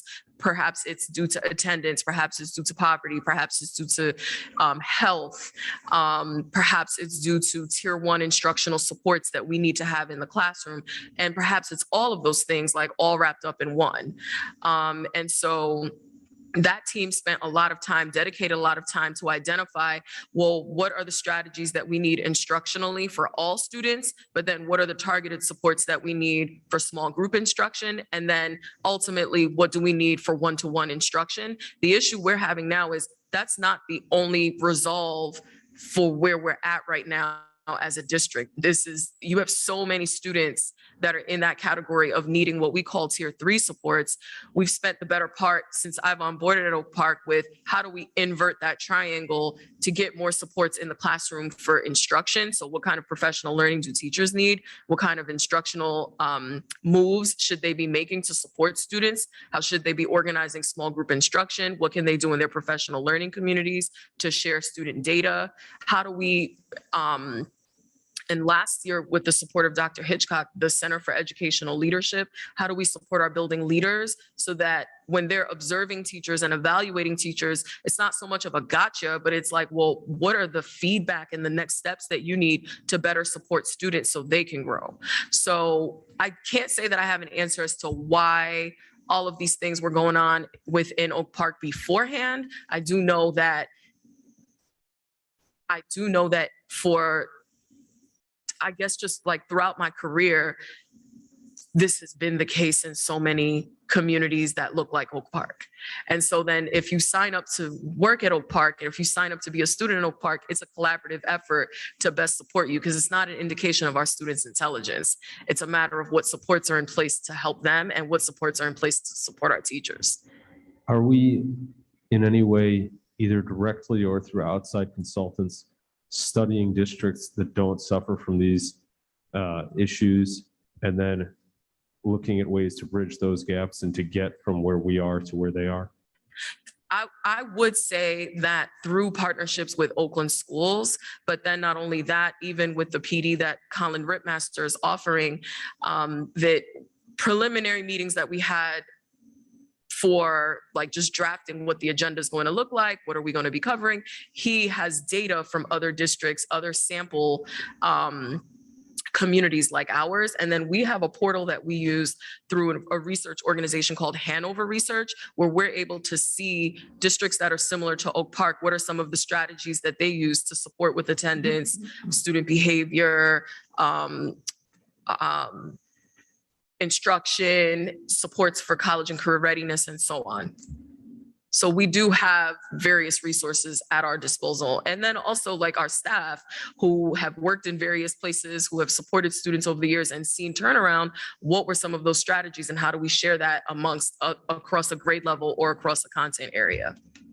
Do we know when it was the last time that as a district, we were on average at or close to grade level? That's something that I would have to look up and get back to you on.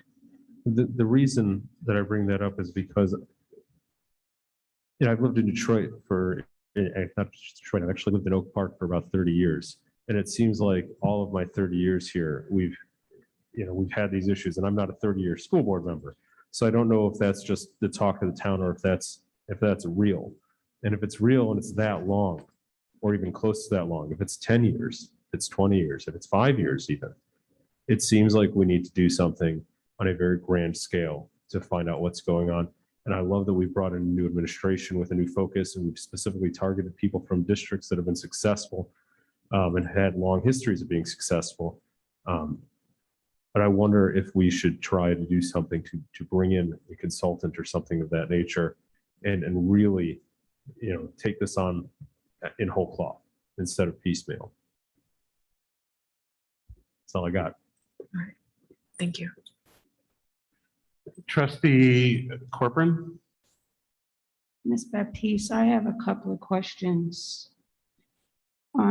It saddens me to hear that we have actually dropped after the pandemic, when we thought that the children would adjust maybe a little better than being on virtual. I know that Trustee Klein just mentioned that, with it being seemingly it's bad prior to now of him being here and not seeing a good change as well.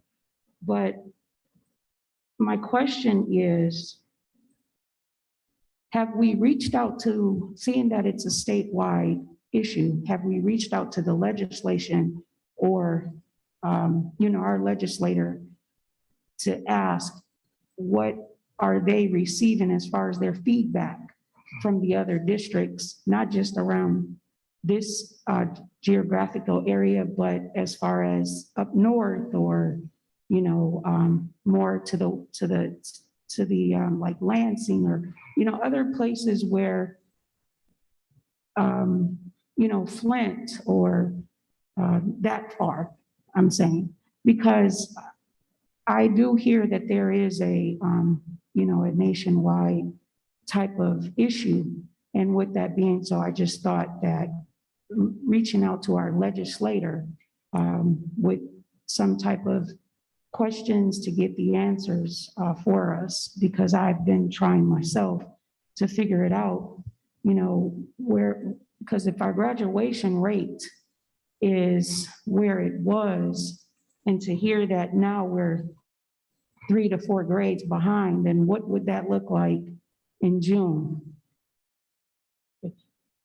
So two things with that. One, our benchmark assessments are still taking place. So that students are going to be finished with that by this Thursday. The window's going to open until Friday, but we're going to have staff professional development. Students are at home during that time. So for the most part, our cutoff is going to be this Thursday. So those assessments are still taking place. I didn't bring any numbers to this meeting for a few reasons. One, it's preliminary data. Two, we want to make sure our building leaders and their respective buildings also have a chance to look through some of these numbers. And then how this ties to the the question that you had on the legislator or legislation, there has been an outreach to the legislation and on behalf of, I'll say the MDE, took the initiative to reach out to basically get waivers so that we wouldn't have to take state exams. And the waivers were denied by the federal government. So then what that then did at the state level was, they have to follow federal guidance. And so there's certain requirements that they still will hold us compliant to as a district. With you saying that, holding accountability. So I guess that what I'm saying is that I know that we are still aiming for the plan to educate our students because that is our future. It is very important that we work together to try to get the students where they should be. I know that you stated, the Lighthouse and the different associations to help with mental stability, because right now that is also another nationwide issue. So I guess we'll just wait for the data on October 11th.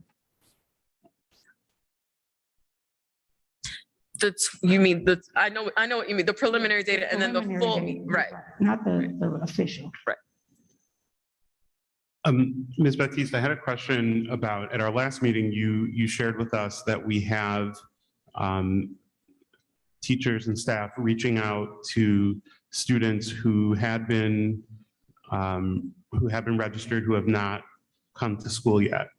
And I wanted to know if it doesn't look like that is significantly impacting our attendance numbers.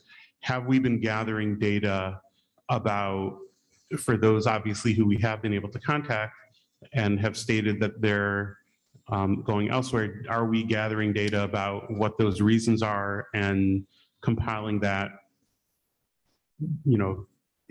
school level and et cetera? And will that be presented to the board at some point? The elementary data, if I'm not mistaken, was already presented in a board update about 2 to 3 weeks ago. The secondary data was presented to the board. At that time, I didn't have all the elementary data. We can share that information in the updated board report. But the secondary information was presented to the board 3 weeks ago, I think. Okay, thank you. We move now to our Assistant Superintendent for Human Resources, Ms. Digg. Thank you.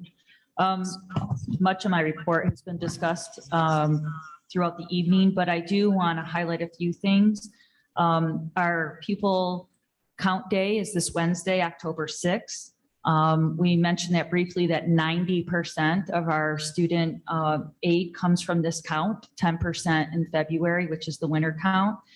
And I want to thank in advance all of the teachers for taking accurate attendance and encouraging kids to not just come on Wednesday, but to come every day. So I want to thank our teaching staff and our administrators. But to highlight some good news, I know I've been talking a lot about school health and immunizations, childhood immunizations. A year ago in 2020, we were grossly negligent in some areas of our requirements. By state law, our students have to be immunized to attend public education or have a waiver.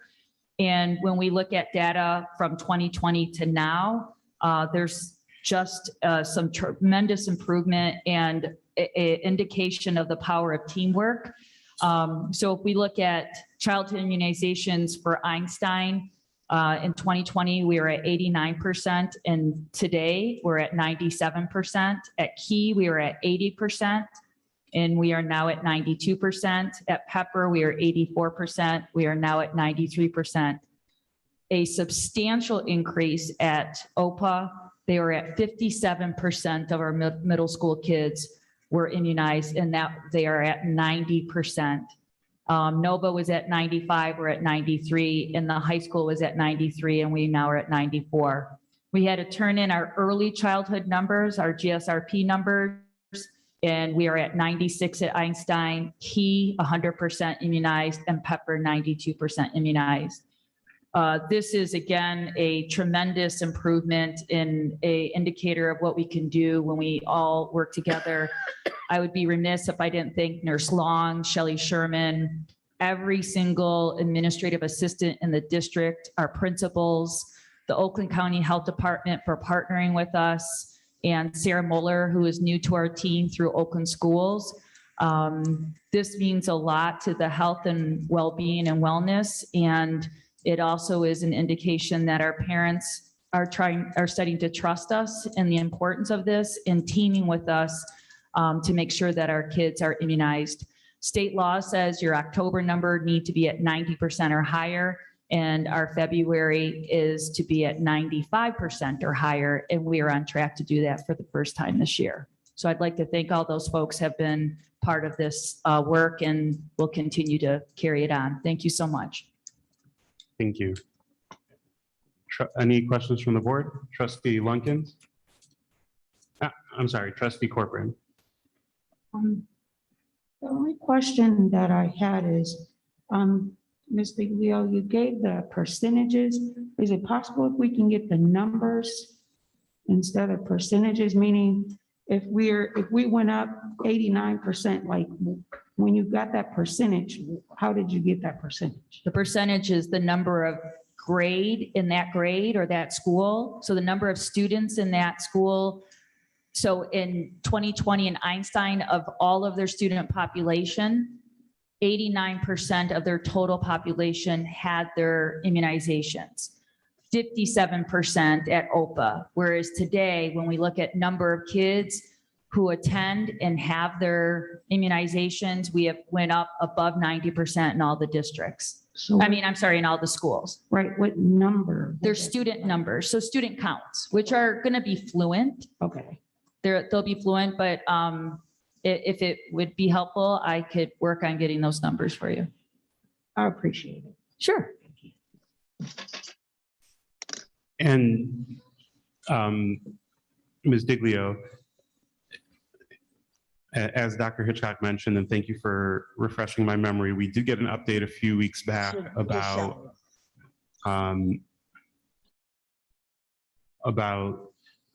students who hadn't attended. And if I remember correctly, in one of the schools, a significant percentage of those had not attended yet because they were not up to date on their immunizations.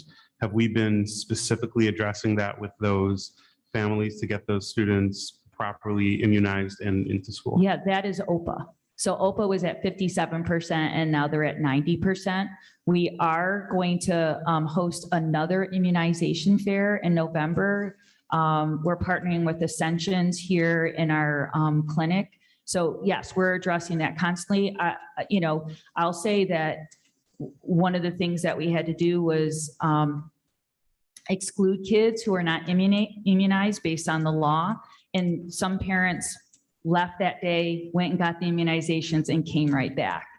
And for that, we're very appreciative for that cooperation. And we've been trying to, we have been for the last 2 years giving different clinics areas they can get immunized, have access to physicians. Our own clinic, our own nurse at Ascensions at the high school will take immunizations for any grade level, not just the high school, K-12. You just need to call and make an appointment, and that's on our website so that she can make sure she orders the correct immunizations into the building. All right, thank you. You're welcome. Are there any other questions from the board? Then we are going to move to public participation. Trustee Lunkins, can you please read the public participation? Trustee Lunkins, you're going to have to unmute yourself.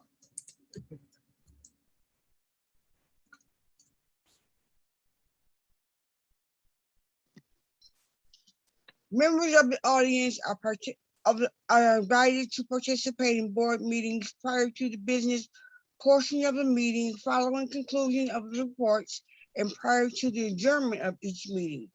You will be recognized by the board president and asked to give your name and address before making your comments. Please present a concise statement of your concerns. The board president may choose to limit your presentation to 3 minutes in order that all who wish to speak will have the opportunity to do so. Thank you for your cooperation.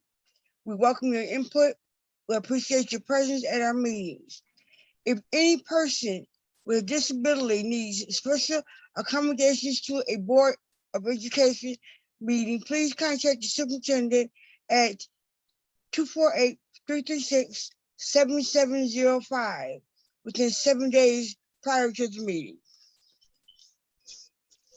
Thank you, Trustee Lumpkins, and a reminder to the community that we do ask anyone addressing the board to address the board as a whole, not to address any individual board members or members of the administration, and that the board does not generally directly respond to comments or questions that come up during public participation. If people do have particular questions that need to be answered, please direct those to your building administrators or to central office so they can get you the answers that you need. Also, as I mentioned earlier, under our bylaws, we do prohibit behavior that is intemperate, abusive, defamatory, or discourteous, or that otherwise interferes with the orderly conduct and timely completion of the board meeting. And we will exclude from the meeting any individual who engages in conduct that constitutes a breach of the peace. So for people who are here in the audience in person, you can address the board by stepping up to the podium. For those who are in the audience on Zoom, you can either raise your hand using the participants tab in Zoom, or you can comment in the chat that you'd like to speak and I will call on you. And I will start with Wayman Johnson. Okay, Wayman, excuse me, Wayman Johnson, 23060 Marlowe Street, Oak Park. It's unfortunate that I have to be here tonight for the reasons that I am here.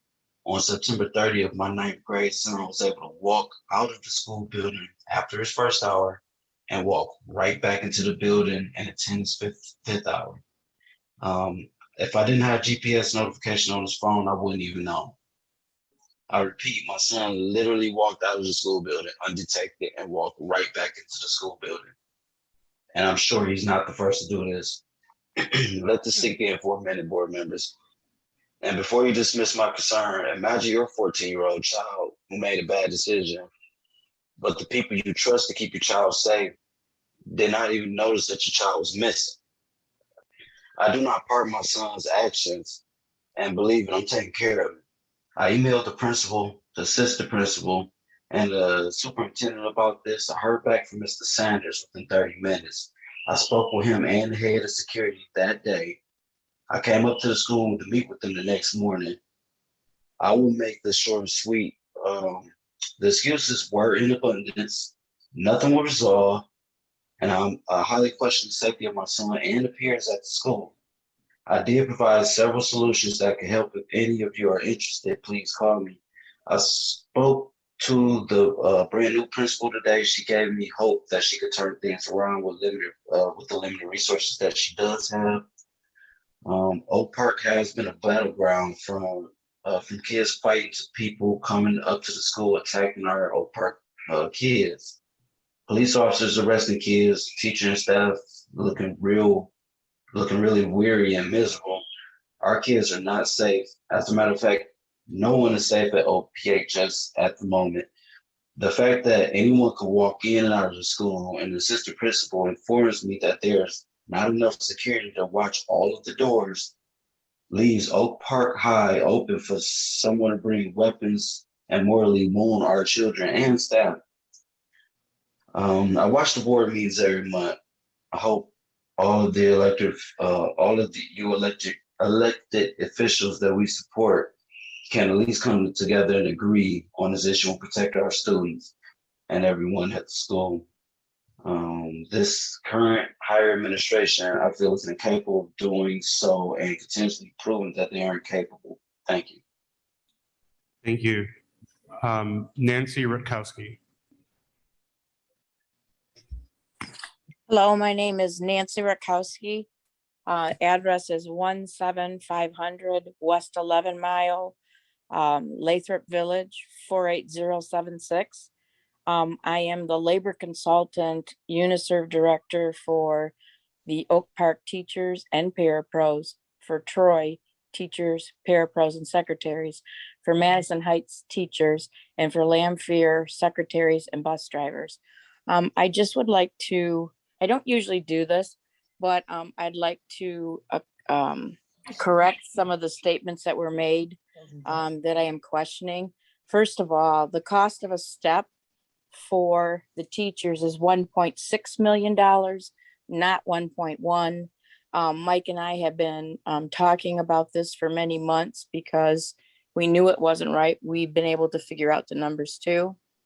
The ESSER money, the 57% of ESSER 2 and all of ESSER 3 can be used. It's right in the law, and it says to retain and maintain staff. So to me, it and all my colleagues totally agree that it can be used for wages. The paraeducators have not agreed to the signing bonus. We are trying to schedule a meeting with Carol. And one of the things that we're having issues with is we do not agree with the attendance policy. On the record, for everyone knows that bonuses, the only thing that's taxed on bonuses is FICA. Retirement is not taken out or anything else, so it does not go towards a staff person's final average compensation with the ORS. And it's a direct savings for the district when they do it as a bonus rather than wages for that reason, because only FICA comes out. I'll be honest, this was hard for me tonight to listen to some of the comments. I will say that so far, talking to all my colleagues, Oak Park teachers are the only group in Oakland County that have not received a step increase.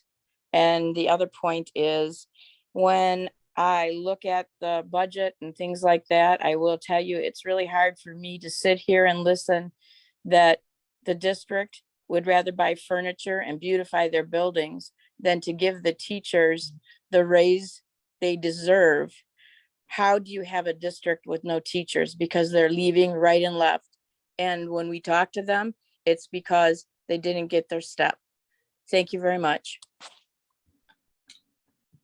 Mr. Adamician.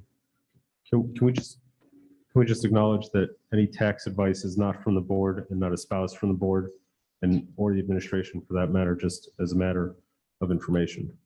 Thank you. Mr. Adamician. Good evening, Michael Adamician, 35535 Richland, Livonia, 48150. Following on what Nancy said, it is right in the law.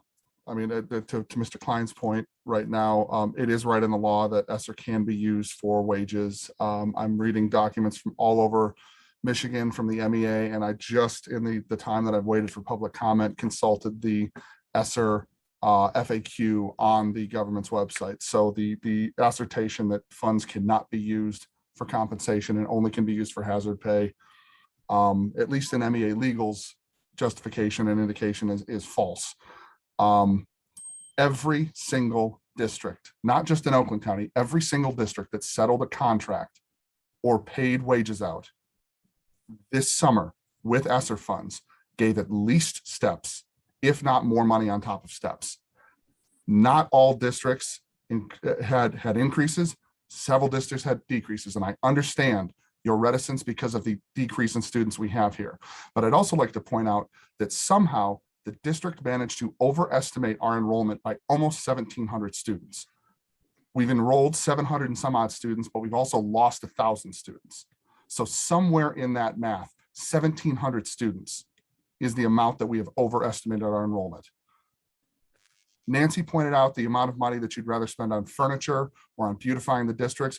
We're talking about a difference of somewhere between $600,000 to $1 million payable out of ESSER funds, not out of the bottom line, out of ESSER funds. And I understand that that encumbers the district for years going forward, but as Trustee Klein so nicely pointed out, the numbers that have been given to you by the district bargaining team directly reference current student enrollment, but also current staffing. So they're talking out of both sides of their mouth. They're holding current staffing against us while they are also holding current enrollment against us. And we all know that is not going to be the case. It's not something I say lightly because I don't want to say I'm happy admitting that there are going to be layoffs, but there are going to be layoffs. But what you do right now will not change that decision, whether or not you choose to pay us our step or not.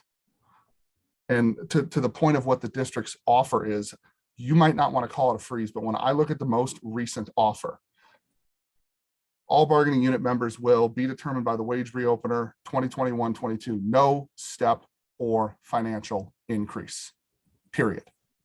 It has numbers based on, but no step or financial increase. I don't know what else I can call that besides a freeze. My pay did not go up. My step did not roll up. I am making less money right now because of the loss of cash in lieu. I made less money last year because the amount of money, as Mr. Elvin pointed out, that I received in a signing bonus was not commensurate with what I would have made had I gotten the step at the beginning of the year. Thank you, Mr. Adamishan. Crystal Bailey.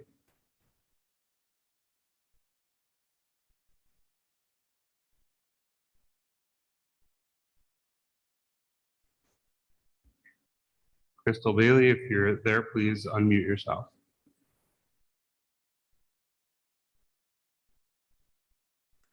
Oh, thank you. Thank you, President Hoyta, for giving the opportunity to speak. Thank you for the rest of the administration and the rest of the school board. As former Vice President of the Oak Park School Board and a candidate running for mayor of Oak Park and a resident of Oak Park at 8646 Kimberton Drive, I'm right with some, I can mirror some other comments that I've heard today in regards to teacher pay. I do agree that we have the funding to increase pay for our teachers. I definitely think that they are the advocate for our students. I do believe that they are definitely worth the pay, and coming straight out of COVID and dealing with everything that has happened, they should be compensated for everything that they do. Thank you for the opportunity to speak, and have a good evening. Thank you. Ms. Heicher? Ms. Haichu, or Margot Haichu, I reside at 31340 Pagels Drive, Warren, Michigan, 48092. I'm also a parent in this district. I have two children, one of which attends Warren Consolidated Schools, the STEM advanced program. And I also have a first grader who I elected to keep here for 2 years in a row. I have faith in the teachers. And I also kind of speak, and I just want to reiterate to the board that you are the face of this district, okay? You're the governing body of this district. Ultimately, central admin works for you, and you have the right to information in and outside of a board meeting, okay?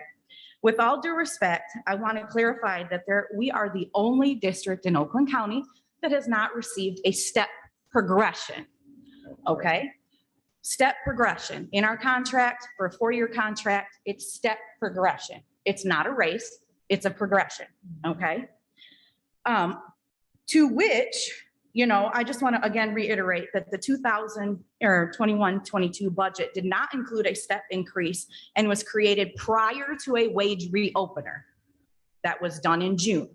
So before even a meeting took place, it was not budgeted, okay? The district is going to receive more ESSER's money, which can be used to maintain, retain, and hire new teachers. The district will be receiving approximately $10 million, 57% of which is owed for ESSER 2 and 100% which is owed for ESSER 3. That's $10 million that was not accounted for, not in the general fund, no fund equity, it's $10 additional million.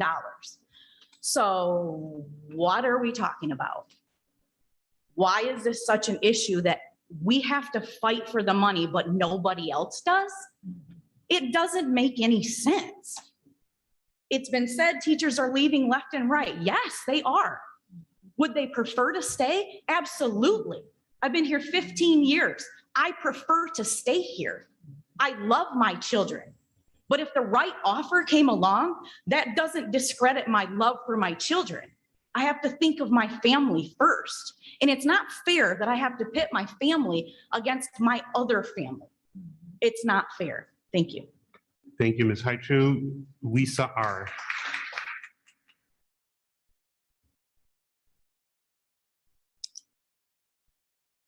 Lisa R, you can unmute yourself.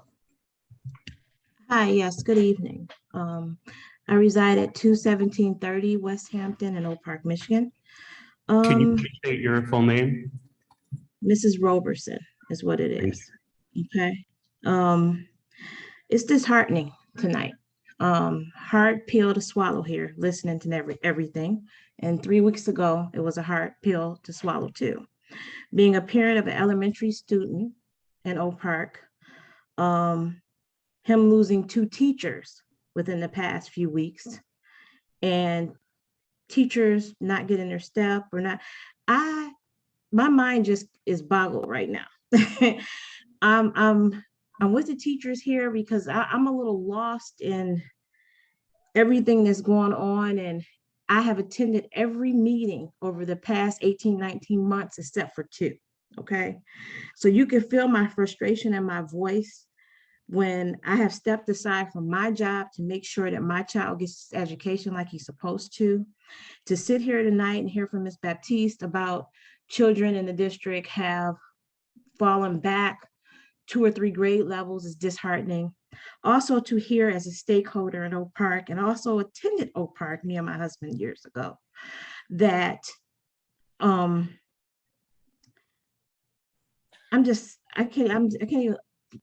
so upset tonight. It's just so disheartening. It really is. And to know that 60% of Oak Park students, rather 60% out of district and 40% in district, is attending the school. And is that a problem? Maybe we need to look at. And then another slap in the face is to hear about building, restructuring Lessinger and all the other problems that other people have spoke up about, the cleaning in schools and this, that, and the other. I am just really disheartened right now. To be quite honest, I kind of feel like putting a for sale sign up in my house, which I shouldn't have to, that's paid for in Oak Park, second one, because I don't feel that my child is going to get the proper education that he deserves. I mean, something's got to change. Thank you. Thank you. Let's go ahead. Hello, board. Thank you for your time, by the way. My name is Byron Lewis. I reside at 23500 Middlebelt Road in Farmington Hills, 48336. Sorry about that. I'm here as a member of the OPEA regarding the lack of step increase, aka freeze. And I'll just focus on one specific point. The logic was brought up that ESSER's funds are, as a one-time source of income, maybe not the best source to fund sustaining our teachers, because that's an expense that occurs every year. And I understand that logic somewhat, but obviously we're going through an emergency right now. And so I feel like using those funds to address this emergency is not unreasonable, even though, again, I do understand that you want to pay for every year expenses with every year revenue. But just to bring that up, and I'll just leave it at that. Thanks. Thank you. Jennifer Ormond.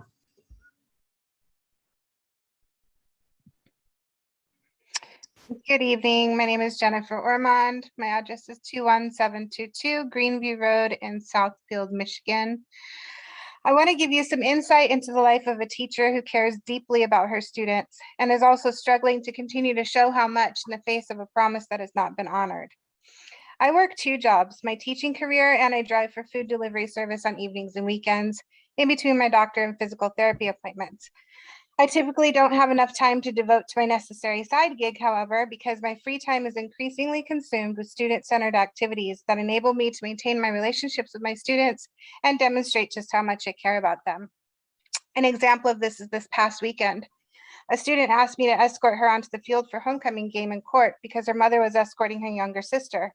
Of course, I was honored and did so happily, even moving my COVID booster vaccine up a couple of days, which caused me to go to school feeling like a truck ran over me. But I was too afraid to call out sick because our evaluations are dinged if we take too much of our sick time. Sick time that, mind you, is negotiated as part of our benefits. And now is also a contingency on whether or not I receive the hazard pay bonus teaser that keeps being brought up. Frequently in education, teachers are stuck between the heart and soul of being an educator and needing to be paid our worth. It's no secret that educators are vastly underpaid as it is. It is demeaning and devaluing to be faced with an already underpaid career that is doubled down by a complete unwillingness to compensate us for our time, level of education, and work ethic, especially when we were told we would in an effort to have us ratify a contract and end negotiations, especially when it's been shown time and time again where the money could come from, especially with all the additional stressors these past 2 school years have brought and the overwhelming insanity that is coming with this current one. And especially because all of our neighboring districts have no issue showing teachers their worth. And especially because I don't know of anywhere where a $100 a month increase in a paycheck is considered substantial. Teachers pivoted, we improvised, we fulfill roles we never signed up for, but do so anyway because we love our students. A teacher is recognized with platitudes and verbal accolades whenever they go above and beyond, but words don't put food on the table or roofs over our heads. Many of us are in debt with student loans for degrees that are required to be a teacher, but our salaries don't allow us to pay for them off in a timely manner. If you're a teacher without a spouse or significant other bringing in a second paycheck, it's difficult to even afford an apartment. I'm 10 years in and I still live paycheck to paycheck. Enrollment in teacher preparation programs is at an all-time low, and the attrition rate of current teachers nationwide is at an all-time high. The call is to use funds to attract new teachers, yet you're pushing seasoned teachers with strong relationships and solid pedagogy out the door with your failure to recognize our steps or showing us via paycheck how much we matter to this district and the kids, our kids, because at the end of the day, teachers are the ones who make the impact daily. I love my students. They know it. Ask any one of them and they'll let you know it too. And that love is reciprocated. But in the words of Don Henley and Patti Smith, baby, sometimes love just ain't enough. Thank you. Thank you, Ms. Ormond. Mr. Boyer. William Boyer, since 1999, Oak Park Social Studies, History, Economics, Government, Civil Rights, Pre-Law, 10-year baseball head coach, former drama club sponsor, former debate coach, hope to renew that soon, diversity club sponsor, and 14.5 hours in the building today. I should also mention I did take 1 sick day last year. Although Ms. Ormond brings up a good point, some of the alleged bonuses that have been proposed disregard the parents that are involved. I have a 12-year-old, and during COVID, sometimes he had to stay home and was beyond our control because his district is different than Oak Park's. It's just something to think about if we're trying to emphasize equity. Is there equity when there's disadvantages with those teachers who are also parents of young ones? I appreciate the board reminding me that I need to go to central administration, which I will try to do tomorrow. After hearing about my substantial raise, my 6% increase, and other financial elevations that are just not in my check and haven't been in my check for a long time. So I will contact Central tomorrow to see where those missing funds are. But in the debate over classroom furniture versus classroom teachers and the references to possible layoffs, I'm wondering if that also includes administrative positions, if that's on the table as well. Not that I would hope anyone would be laid off, but it seems that if a central administration does get an annual pay raise and the teachers do not, it certainly is worth revisiting. Thank you. Thank you. Mr. Bracken, please state your name and you can unmute yourself to make your comment. Yes, Chris Bragdon. I'm at 22908 Martyr Road, St. Clair Shores, Michigan. I had a couple of things I wanted to address, one of which is the hazard pay bonus and the fact that there are attendance strings connected to that. I understand attendance is important, but at the same time, we're in the middle of a pandemic that requires staff to take days off if they are exposed or test positive, something that I cannot control. Therefore, tying my attendance to it, to me, is ridiculous. Another thing I want to address, a step is not a raise, and the two terms need to stop being used interchangeably. A step is an experience-based increase in pay. Another year of experience, another year of pay. A raise is a percentage increase to every step across the board, which we are not getting. Third point, staff is leaving due to not getting the step, and it will continue to happen. That is not debatable. Finally, new desks, new furniture, those things are nice, but they're useless if no one is there to teach the students that sit in them. And I'll leave you with that. Thank you. Thank you. We move now to our action item agenda. And there will be an opportunity for public participation later in the meeting as well. The one item on our action item agenda tonight is the personnel action items, approval of the personnel action items. Is there a motion to approve the personnel action items? I move we approve the personnel action item. Or moved by trustee Elvin, supported by trustee Klein. Do any board members have questions on the motion? Yes. Trustee Corcoran. Thank you, President Hoda. After last board meeting in regards to the steps or the raises or based on your certification, your education, I just didn't understand that on the personnel action that there was a teacher that is going to be receiving the amount of pay that's listed. It's for the science teacher at OPA. So I was just wondering, how is that pay so significant than other teachers that we've had in the past teaching the same subject? That would be a question to Madam Superintendent. Can you repeat the question, please? Sure. The question is, I was wondering, how does this science teacher that's listed here is receiving a significant amount versus another teacher that's teaching the same subject? So that is based on years of experience. So some are going to have more years of experience than others. And can I clarify on that? Sure. Are salaries based on the OPEA contract? They are based on the OPA contract. So it's not going to be based on the subject they're teaching, but based on where they fall in the contract. That's correct. Okay.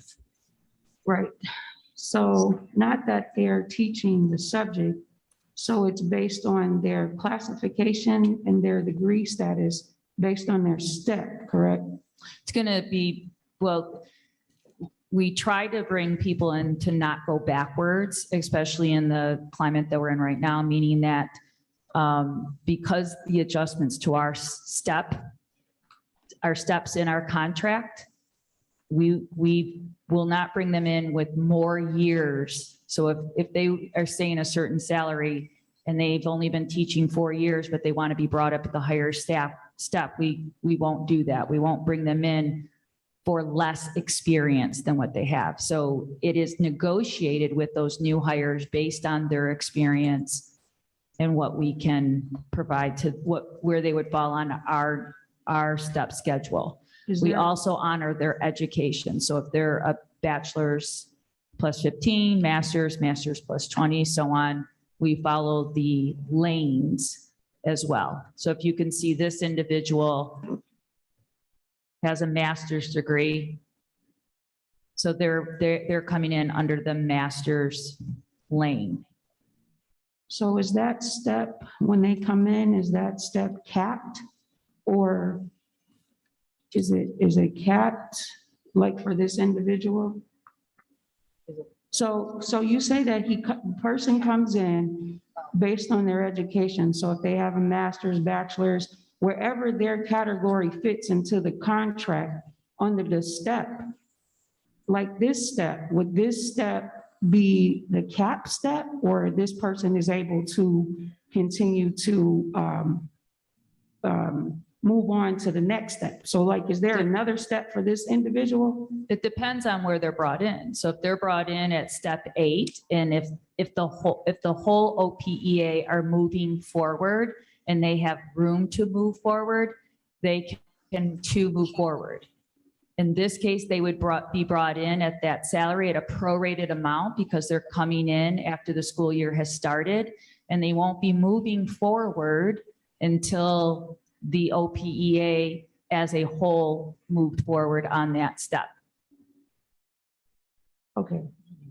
It doesn't, I'm not going to say it doesn't make sense, because I guess I have to see it, and I was looking for the teacher's contract on the website, and it's not easy to find, but I was trying to see it visually, because if it doesn't matter of the class or the subject they're teaching, but based on their education, then that's why I was wondering if that step is the highest step. But I'm sure the contract will state, like, if you have a master's, or if you have this, you'll be at this step, so on and so forth. There's steps and lanes, and I can send you that through the email if that would be helpful. Yes, that would be. You got it. I'll make note of that. Thank you. Oh, and the other question I had is, of course, last board meeting, we had a significant amount of teachers that are resigning. And my question still remains, if there's an exit interview, and you stated that there is an exit interview. But in this case, we're also losing more teachers. And I would just want to know, what would that exit interview look like with all of these teachers leaving us? I did give you somewhat of a summary last time. The problem that we sometimes run into is people don't take the exit interview. We do have responses. I would love to say we have 100% responses, but we do not. And so they have the option of going online and completing the exit interview, or asking for a face-to-face interview. Most people who take the exit interview do take the option of completing it online. Oh, I'm sorry, I just see one.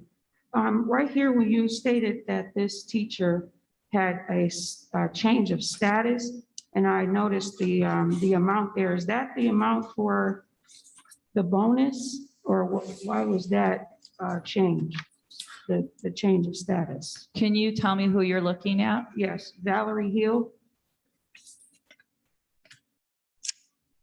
I can speak to that perhaps, and Carol can jump in. So Valerie Hill, the change of status is that she is a second grade teacher at Einstein. However, she applied and interviewed and received the position of a grade area lead for the second grade, and that comes with additional compensation. In order for payroll to be alerted also, she would have to have a change status, and we also present these to the board so everyone is aware publicly. That's additional pay for anyone, well said. That's additional pay for anyone that has been hired to be a content area leader or grade area leader per the contract. All right, thank you, because it didn't specify, so I didn't want to. Under proposed position, it says Cal and Gal, elementary K-5, and that is the change. So it doesn't know have. where she was to where she is now, so I guess that's why I was asking. Oh, she just is a current teacher, and that's her supplemental pay she'll be receiving on top of her Understood. salary. Okay, Okay. Ms. Baptista, thank you. And to clarify, trustee Corcoran, and for the community, if you do go to our website and you click on the transparency link on the right side, then one of the options there is to look at the collective bargaining agreements, section 3, and you can click right there. There's a link to our collective bargaining agreements, and all of that is right there, the full agreement. The salary schedule is on page 85 of the OPEA agreement. I'm sorry, 85. What about page 85 you said? The salary schedule, so our contract with the OPEA is, You said it's under transparency report? yeah, the transparency link. Yeah, I thought I went to, the districts or, the department. So I went to teachers and I thought I would have found it there, but and it's under transparency report. Yeah, under transparency report. So the contract is 96 pages long. It's on page 86 of that. Can or find it 85. in the HR tab too. It's also in the HR tab. Okay, thank you. And also, President Hoda, I know it's past 9 o'clock. As I mentioned before in the last meeting on the website, which is a public site, it states that our meeting is gone. It's supposed to be over at 9. We do try to estimate when we create the calendar for the website. That's not the posting of the meeting. The posting never includes an ending time for our meeting, since we do want to make sure that we hear all of the board member questions and the community input. We never schedule the end of the meeting. So you're saying that what's posted is not actual? Because So- it's under, if you look, it says board meeting time from 7 to 9. You're saying that's not, Right, so, We just so post the way a anything. website calendar works, you have to give a beginning time and an end time for the sake of the calendar, but it's not giving you the meeting posting. so The you're meeting saying that they posting can't just not put a time? No. They have to put a time? No, the software of a calendar won't allow you to put something on a calendar without an end time. Okay, so. But for the again, meeting as- in posting, which regards is to parliamentary posted, the meeting posting, which is posted on the board section of the website, as well as outside of the board office as required by law, that states the time of the meeting and does not give an end time. Right, so you're saying that the website has a technical error that it will not allow a posting of a start Can I try without, here? thank you, Jen. That's me. Oh, I'm That- sorry, that's that's me. Mr. Klein. If you Okay. can imagine, if you have a calendar on your desk, and you put a little tab for where something starts, but you have to block out the entire area for how it's going to go. You have to, at some point, stop your pen going down the page. I understand exactly what you're saying, but I also have to understand that we are governed on this board and we have to obey the laws of this board. And according to parliamentary procedure, that is something that you can look into and you would see that if you're posting Trustee a Elvin, do you meeting. have a point of order? No point of order, just a question. Oh, if you're stating the time that it starts and ends, you have to go by that time. I researched it, that's why I brought it up, but you can look for yourself and you'll see that if it's a public meeting and it stops at a time, it has to stop at that time, or the chair can call the time to, keep the meeting going. Trustee That was Elvin? it. Yeah, two things. One, if we can call the question, that would be great.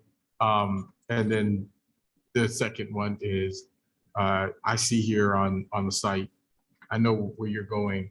And on the board portion of the site, there is no end time, which is our posting. Under the calendars there is, maybe we could just take away the time altogether. On count day, they have count day, but they don't have a time. So let's just take the time off in general and call it board meeting day, and they can go reference where the actual posting is. Can we do that? I could say board meeting day 7 o'clock. Yep, Or I board- will board tell, meeting or I will something like ask that. Mr. Giles to remove the time. Yeah, so that way it's off the calendar part, but we still have, it shows 7 o'clock where the actual posting is on the board portion site. If that board portion page, I should say, if that makes any sense at all. But please call the question. Okay, so the question on the floor is approval of the personnel actions. Are there any further questions from the board? Ms. Gerke, please call the roll. Offering, Yes. Alvin, Yes.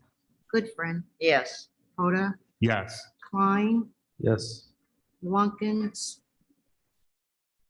Smith. Yes. Okay, we move to our information item, which is regarding the Lunkins, lesson. yes. Thank you, trustee Lunkins. We move to our information item, Lessinger Early Childhood HVAC renovations. And is that going to go to Mr. Burnett or our guest from PMC?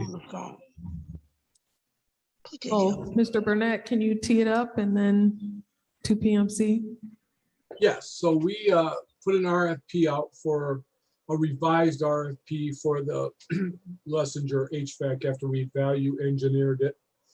The request came in and that's part of the bid tabulation that you'll see. There was a little bit of concern because one of the bidders wrote a different amount than they put in the numerical part. So what that means is that city contracting wrote like a check. They wrote $1,875,000. But when they went to write the numbers out, they wrote $1,785,000, which is a $90,000 difference. That's what we consider to be a sloppy bid because you have to take the RFP says that the written amount is the amount that you take. So that would be the $1,875,000, which made them the second lowest bidder. So our recommendation after meeting with Kirk Harold from True and Law was that no litigation could be taken against the district if we chose Braun Construction at their bid of $1,854,537, and then we're also adding the alternate of $93,703. No litigation could be taken against the district. If we chose to go with city contracting, then litigation, there was be potential for litigation. If we took their $1,785,000 because we were going against the RFP, but there is a part of the RFP that always says that the owner has the right to exclude bids that are sloppy. You could, but in meeting with Plant Moran Cressa and Kirk Harold, it was decided that the best route for us was to accept the Braun Construction bid, which was a clean bid and there would be no possibility for litigation. So that's what's before you now, the reading that we accept Braun, and the letter is there from Partners in Architecture recommending that we accept the bid of $1,948,320, which is the $1,854,537 plus the alternate to upgrade the electrical of $93,783. Now, one thing I do want to correct is the letter that you have said that their substantial completion date would be April the 15th, but that has changed now to May 20th because the market is so volatile that lead times, and Ms. Goodfriend said that earlier, you just can't pinpoint when it gets to us, it gets to us. So that's why it's so important for us to read this tonight and to accept it next Monday, because we have to get those ordered so that we get them in time, so we can get them in for next summer and get that center open in August. So that's why it's important that we have the meeting next week. Also, we are also doing something else with construction manager, but it's really important because we have to get these ordered because suppliers are only guaranteeing a price for like 30 days at the most because the market's so volatile. So Robert Stempian is on the call, so is Kirk Harold. Robert, did you want to chime in on what I just said to the board? Yes, thank you, Steve. Well said. Just to give you some background on this particular bid. The project team, which it consisted of Partners in Architecture, Plant Moran Cressa, and Oak Park Administration, collaborated on this recommendation. And we submitted RFP documents back in August 24th. We had good participation on the solicitation. We had 5 sealed bids that were received on September 15th. Shortly afterwards, we had the post-bid interviews with 3 qualified bidders. And then we decided to narrow it down to a couple bidders and then eventually make our recommendation for Braun Construction. There's the reasons that we've stated in my letter why we decided to go with Braun. Steve mentioned a few, but just to reiterate, they were the lowest overall written bid per the RFP recommendations or requirements. We also received positive feedback from the reference checks, their ability to perform this particular work based on its size and complexity, past project experience, and also the substantial completion date, which was within our expectations. Steve did mention that we're taking alternate number 1, which would give you a total of $1,948,320. But we also recommend a contingency of $194,832 to accompany that dollar amount. Contingency is always something that we provide for our recommendations, just in case there's unforeseen conditions related to the construction work for this HVAC installation at Lessinger. So I just want to make sure that that's clear, that there's an owner-controlled contingency, not a contractor-controlled contingency associated with this project as well. Okay, Trustee Lunkins had a question, and then Trustee Elvin, and then Corcoran and Goodfriend. So Trustee Lunkins, please unmute yourself, Trustee Lunkins. Trustee Lunkins, please unmute.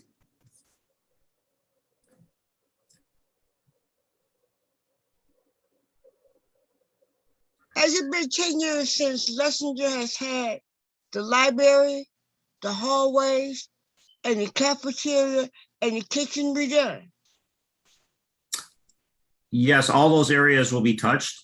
Basically, if you were to walk through Lessinger, I would say, Steve, 95% of that building has been demoed and ready for new construction throughout that entire building. Yeah. But why couldn't that building wait until after we decide on what the teachers' raises were going to be or incentive was going to be before we approve any work to be done in Lessinger? Well, to explain that, that work has already been taking place. That was done before that was approved. So this is a secondary RFP. So Lessinger is totally gutted. Right now, they're putting it all back together. That happened back in May. They started doing that, May and June. So why couldn't they in May postpone it until after? Trustee Lunkins, the board approved the project. And so the administration and PMC are following the project that the board approved last year to convert Lessinger to be an early childhood space and to update the HVAC to be safe for our students. So that's a project that was approved a while back. So we can't. So you telling me in other words, Lessinger will no longer be for the adult that's over there. It's going to be for early childhood. Correct. The board approved that, I think about a year ago, that the Lessinger is going to be an early childhood center. Well, would you find that for me and send it to me? Because I don't remember getting that. Trustee Lunkins, I think you were out. I think you were out medical. Whether I was out or not, I still would like to have it. Because I don't remember ever reading that or ever hearing anything about that. And there again, too, a year ago, even though we did not know what the teachers, we knew the teachers were coming back. We knew we had to do something. We knew what the other schools were doing. So it still could have waited. So I will definitely try to find that that item and send it to you. Are there, Can I comment, just one quick comment is that sure, it's being paid for from sinking fund and bond money, which cannot be used for staffing anyway. So it's I sinking. fund understand money. that. So that makes it where even if we didn't do it, it wouldn't matter. It can't be used. Sinking fund and bond money can't be used for staff wages.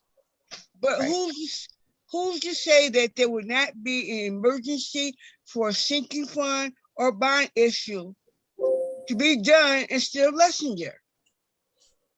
Well, again, that's the board's decision, and that's something the board decided a Well, while like back. I said, I wanted to see that in black and white Okay. because I don't have it. Okay. Trustee Elvin?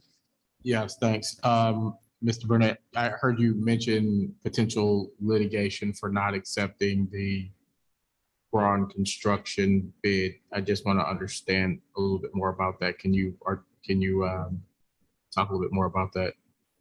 well, city contracting gave us a letter that they would be willing to indemnify us if we were to accept litigation. So they understand we would accept litigation because in the RFP, and you probably know this to be true, you got to be above board and transparent. So when the RFP says that the written word is what you should take, then that's if we chose to take a section that said, which really is for if you can prove that a company you have experience with, you can override or overrule the sloppy bid.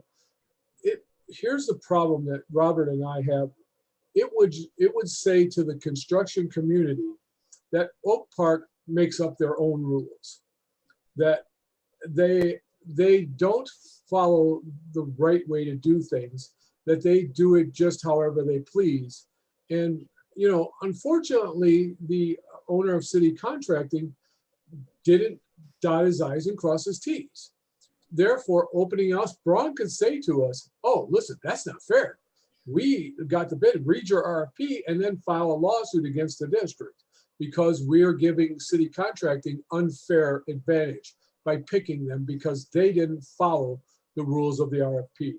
And Kirk Harold is on the meeting here. If you need him to explain that a little bit more thoroughly, I've asked him to be here because I emailed back and forth with Mr. Harold many, many times to make sure that what Robert and I, and also Brian Hines is on here from Partners in Architecture, to make sure that we were doing the best job for Oak Park that would create no litigation. So city contracting doesn't have a leg to stand on. If they try to file a lawsuit and just say, well, it was your sloppy bid. It wasn't. We didn't make you do the sloppy bid. You did the sloppy bid. And therefore, it violated the RFP. And they also wrote, just to say this, that they didn't give a substantial completion date. They just said to be determined, which could be 2023. I mean, the bid was specific that you had to give a substantial completion. So those are the reasons why we chose Braun. Because I didn't want no litigation. I really didn't want the district to have any litigation chance. And Mr. Harold can speak to that if you'd like him to. This gives us no chance for litigation. So, and in addition to that, it says their base bid is $1,875,000, but below it lists $1,785,000. Did we just transpose something, or am I missing something? No, in the bid, and we can provide that for you. You can see the bid. It's kind of like Mr. Elvin, it's like a check. It's just like a check. You have a line, so you write out the amount, and then there's a box where you put the numerical amount in there. Right. Those aren't the same. They didn't match. No, there was 9,000 difference from the written word to the numerical word. And in the RFP, it says, if there's a discrepancy between the alpha and the numerical, you have to take the written amount as their bid. And that's what we did. Got it. Thank you. Trustee Corcoran. Just a few questions. Well, one for the community and the board members who do not know, or the people in the audience, but RFP, what does that stand for? Request for proposal. Okay. Also, I know that we had the bids and the bonds and a lot of things going on in between, you know, the companies that are bidding. Is it at all possible for the board to receive like a spreadsheet to the recommendation, you know, to the companies that you guys are dealing with? Right on the board package, if in number 4, it says bid tabulation. If you click on the bid tabulation, it will show you the 5 bids that came in and the 5 companies. So that's right on the board agenda is in number, under attachments, number 4 is that bid tabulation, what you're asking for. It's an Excel sheet. Okay. It will tell you what their bid was. And that's where Mr. Elvin was saying that it says written one thing and then there's a numerical number below it. That's because we were trying to show you that their bid wasn't clean. It was a sloppy bid. So a lot of this is Greek to me only because I'm not a contractor, but I like to understand the language of contracting. And so I went and I dug a little bit and something came up in regards to, is it called revised codes or something of that sort? Is that what you deal with? Are the codes? Are you referring to the revised school code?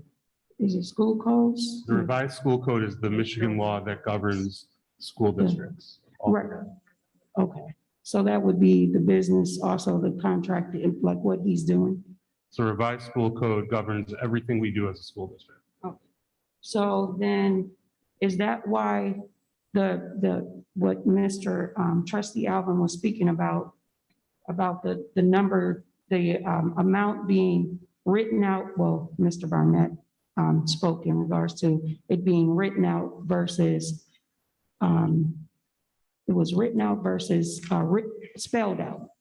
So that's why we have to take, that's why he's opting out of using that company because of what they did wasn't in compliance. There was one amount written out in one section of the request for proposal and another number written in the other section. And what the RFP instruction said was that when there's a discrepancy between those two, we use the one that's written, the one that's there, and that's the one that we're using. So just imagine. But I'll ask if our attorney can address, is that based on the revised school code or is that a different law that governs government contracting?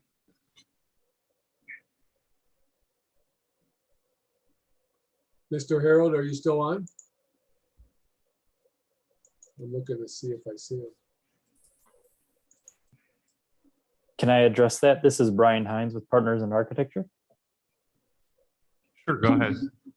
Yes, part of the construction documents that are sent out have a specifications, and in that specifications, a lot of that information, the upfront information, it is AIA contract, which is the document that is produced by the American Institute of Architects. And the district actually reviews those requirements and they adopt those requirements. And they also have a document after that you can add to those documents or take away from those documents. And part of that standard document is what Steve Burnett is allowing you to view is basically there's a one-line item that constitutes that if there's a discrepancy between the written form and the numeric form, that the written one governs. So it's part of the contract documents that are set up with each project. And not every project has the same set of specifications, but the district does review those set specifications, and they are governed in the bidding of the documents and the contract. So President Boyd, Mr. Harold is on now. I see him here on the screen, so he can respond to the legalities of that. So, Mr. Harold, can you? Yeah, sorry, my apologies. One of my cameras wasn't working, so I had to pump to another one. So that's a great summary. This isn't a revised school code. requirement, but we do have to set forth parameters for completing our bidding process and for selecting a bidder. And what we did is we used a form that is created by the American Institute of Architects, which is an industry standard form that's used for bidding documents, bidding procedures, and for contracts themselves. And in that form, it has exactly the situation that has arisen here. So when you have a written bid that is written out in handwriting, as a check would be followed by a numerical bid, then you would default to the written bid. And the reason for that, and it's not just the bid documents to say that the law does that too, when you get into issues of contract interpretation. And it's the real simple reason for that is because it's more likely to be a mistake if a number is transposed than if you're writing out 785,000, for example. So there is a default to that written number. But it's not a revised school code obligation. It's something that we decided that we wanted to pursue when doing this bid process. So the potential concern that we have is that we have made a decision to use this process, and we either follow it, and if we follow it, then Braun Construction would be the apparent low responsible bidder, or we have to make a decision that for whatever reason we've decided we wanted to require this, and then now we're changing our minds. The potential issue with doing that is it may give this particular contractor a second bite at the apple to really hedge their bets. So, for example, if they were the apparent low responsible bidder with the handwritten number, would they still be coming to the board and saying, actually, you need to pay me $90,000 less? That's the type of issue that arises when you have an inconsistency like this, and that's why we have a provision in our bid documents that tell us how we're going to react. Right, thank you very much for clarifying that. I just wasn't, like, as I stated before, I've been researching and trying to understand, the language, because it hasn't really come to the board only when I see a document that I have no idea of what I'm looking at. So that's why I guess I was thinking of a spreadsheet, because it will, I'm visually a learner. So in a spreadsheet, it can kind of give me the details of, what it is that the bid was. But in the meantime, the person right before you was speaking in regards to the district. When you say the district about the specs, can the board see those specs? Because I have not seen the specs. Yeah, so that would just be the plans and specifications for the particular project. They're part of the bid documents. They're part of the future contract documents, and they're certainly available to. Great, appreciate it. Yeah, I think anytime we put a bid out, we put it on the website, so it's available for everybody to see the RFP or the request for proposal, which in all cases, whenever we do an AIA document, Kirk Harold, that always is run through him before we ever agree to any AIA document, whether it be for construction manager or it's for HVAC or whatever. He always runs through him before. We never do anything in our own. We run it through him, and then Robert and I both digest it, and then whatever architect, if we're using partners in architecture, if it's Gafari, then we all are collaborating together to make sure that everything is above board and all of it's transparent. Thank you, but is it at all possible I can get a hard copy instead of going on the website? Of course. Sure, absolutely. Thank you. Trustee Goodfriend? Yes, I have a few questions for Mr. Burnett as well as the attorneys. Number one, who is Mr. Burnett or the attorneys or partners? Who is the general contractor? City contract, well. Pardon me? Well, you're asking who the contractor is. We're General asking. Contractor. Well, the general contractor at Lessinger is city contracting over the original RFP. This, we're asking you to have Braun Construction be the general contractor for the HVAC part. Well, that's right, that's right. But that's a subcontractor to the general contractor. You know, I've gone through this before. We've had more than just this project done. I've worked with Barton Mallow and I've worked with Granger Construction. They were the general contractors, and there were subcontractors that came into that. And that's what I'm saying. We don't seem to have a general contractor, that each one, whoever is doing the job, is actually the subcontractor of the general contractor that recommends that these people be the ones that brought in the bid, et cetera, and that would be the one to do it. But the general contractor is the group that oversees all of the work that's done, and they're responsible for it. Barton Mallow is certainly one of the finest and the biggest in the country, and they live here in Oak Park, Michigan. So what I'm talking about, I do understand it, and I understand the differences. We're saying that everyone is a contractor. So when they get done with their job, they're all done. But the general contractor is responsible for the entire job of the facility. That's the overseer that comes to the board. That's number one. We don't have that, it appears. We do not have a general contractor. Number two. I'm sorry, Trustee Grouper, you asked a question. I want to give them an opportunity to Oh, answer. I'm sorry. Are those companies that were mentioned generally construction managers? So no, I wanted to explain. City contracting bid and was awarded the original contract to demo and rebuild the Lessinger Center. They were not responsible for the HVAC part of it. So they're the general contractor, and they have subs that work for them. They have electrical subs, they have demo subs, they have drywall subs, all of that. The Lessinger HVAC project is like having a second general contractor who has their own subs to do the wall, the masonry work, lay in the vertical unit vents, put the ductwork in the ceiling. So these two general contractors are going to have to work together, because we're doing ducting in the classroom.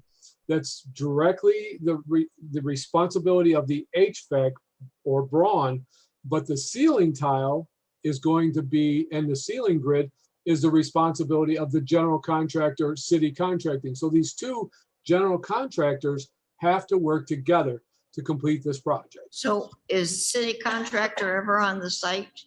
Is the city contractor ever involved with all of these different subcontractors? City contracting is at Lessinger every day. I meet with them once every 2 weeks. We meet with Partners in Architecture and city contracting. Okay. I meet with Partners in Architecture every week. Okay, I'm just asking the question, Mr. Burnett, about the general contractor. Well, Okay. the general contractor, which is city contracting over rebuilding Lessinger, will have nothing to do with the general contractor that we're recommending, Braun, with HVAC, except to work in cooperation together, so that one entity does their part of the building and the other general contractor does the HVAC part of the building. So I do understand that, but the general contractor is the one that will be responsible for the finished product on the entire building, correct? no.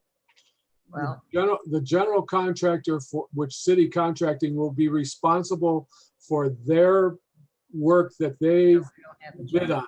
And the HVAC contractor, Braun, will be responsible. So when we do punch list, we'll have to do a punch list with city contracting, and we'll have to do a punch list with Braun Construction, because they're both acting independent of each other, but in the same center. I understand that, but if you had the way I just described, we've had in the last two big bonds that we've had, we had a general contractor that did all of that and ran the perimeter to make sure that everything was up to par the way we expected it to be. That's the way it was. Mr. Hoyda was a part of the board at the time with Granger. Now, the next question I have, and I'm not going to argue the point, I've just made the point, and that's it. This $194,000, is that for overruns?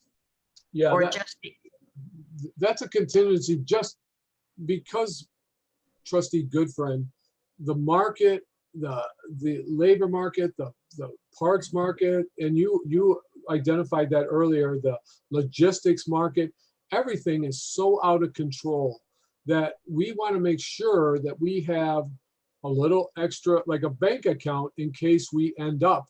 exactly, that's what I'm asking. And that's what the 10% is a good number. That's that right. We would have 10% just in case, because this market is so volatile right now that it's hard to say what's going to happen tomorrow, let alone what's going to happen a month from now. So we're just trying to make sure that we're being honest with the board and saying, here's the real number. And I agree, I'm happy Robert brought that up. Here's the real number that we feel will make sure this gets done. Now, do we want to spend 194,000? Absolutely not. And we're hoping that we don't have to spend that whole 194. It's just like putting it in a savings account and hoping you never touch it. Well, by 9 out of 10 times it'll be used, because that's what happens, because you cannot get it to the penny. That's And true. that's what happens. Okay, that's what I wanted to know. Was that for overruns? Yes, it's for overruns in case they happen, and they will happen. They're going up 25% on supplies now. Okay? One thing, Ms. Goodfriend, I want to tell you is next week you will hear an RFP going out for construction manager for the bond, and that will be what you were talking about. They will oversee everything for the. That's what I'm looking for. That's what we're going, next week, you're going to hear that as an information item for the bond with Ghaffari. We're going to recommend a construction manager that will do all the whole $54 million bond. It won't be like this. It won't be this way. They'll manage every subcontractor until the bond. Exactly. That's the way it should have been to begin with. Thank you very much. I appreciate your answers, Mr. Burnett. Are there anything else from the board On this issue or something on this else? issue? Pardon me? On this information item? Okay. I have a couple of other questions. So this is the second time this came to us, right? The first time we decided to rebid it because the bids came in so high, given the outlook at that time. Am I remembering that correctly? You are. So the estimated value of the last one was 1.3 million, and we came back over 2 million.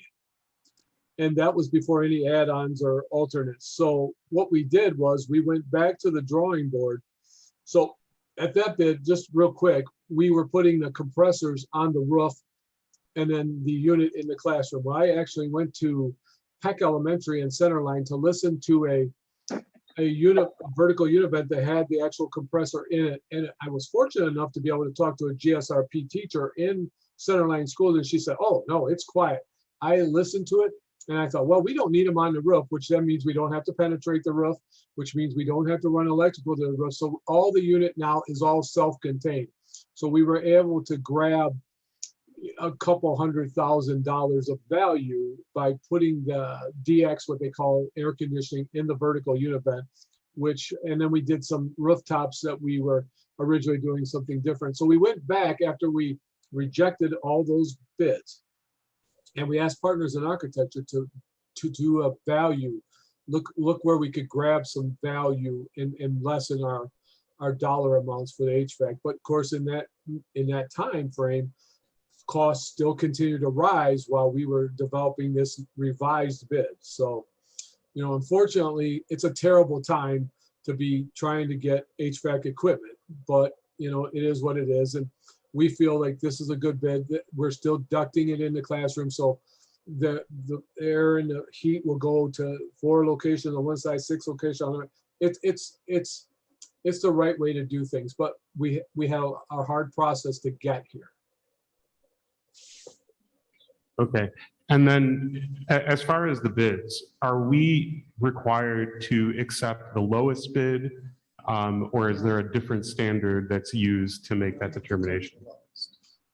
I'd probably let Mr. Harold answer that question. You don't have to take the list. Kirk, can you, I think Kirk might be frozen. Huh. It looks like he's frozen, or that's a really nice picture of him. I'm not sure. Particular contractor is responsible to do the work, but that's the standard. I'm sorry, Harold, I'm sorry, Kirk, you were frozen for most of that. Can you repeat your answer, please? Yeah, it looks like Kirk is still frozen. Mr. Harold, you're frozen. Can you move your computer a little bit or something so you can unfreeze?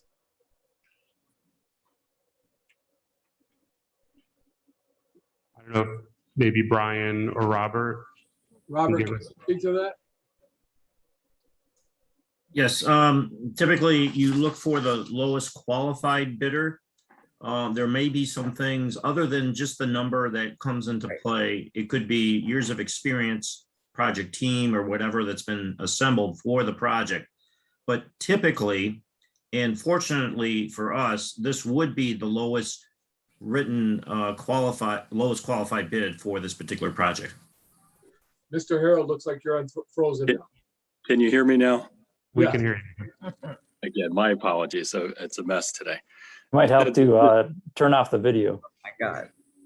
Maybe. The standard is lowest responsive and responsible bidder. That's right.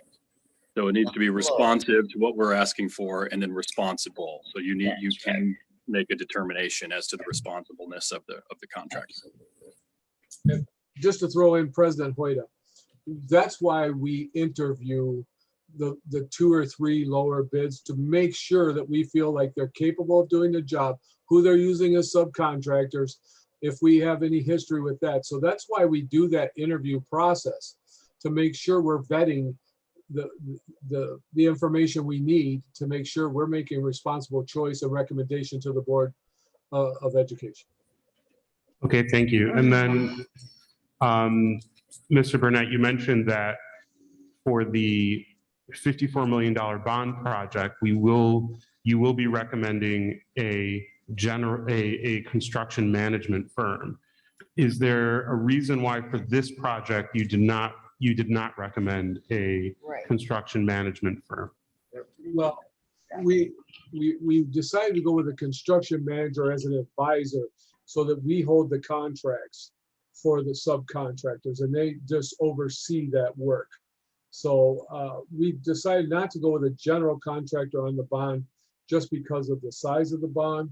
And Robert, you want to throw in something here? Sure. It also has to do as a speed of execution too. If you go the route of CM, it's usually a longer process for estimating and bidding and all that takes place.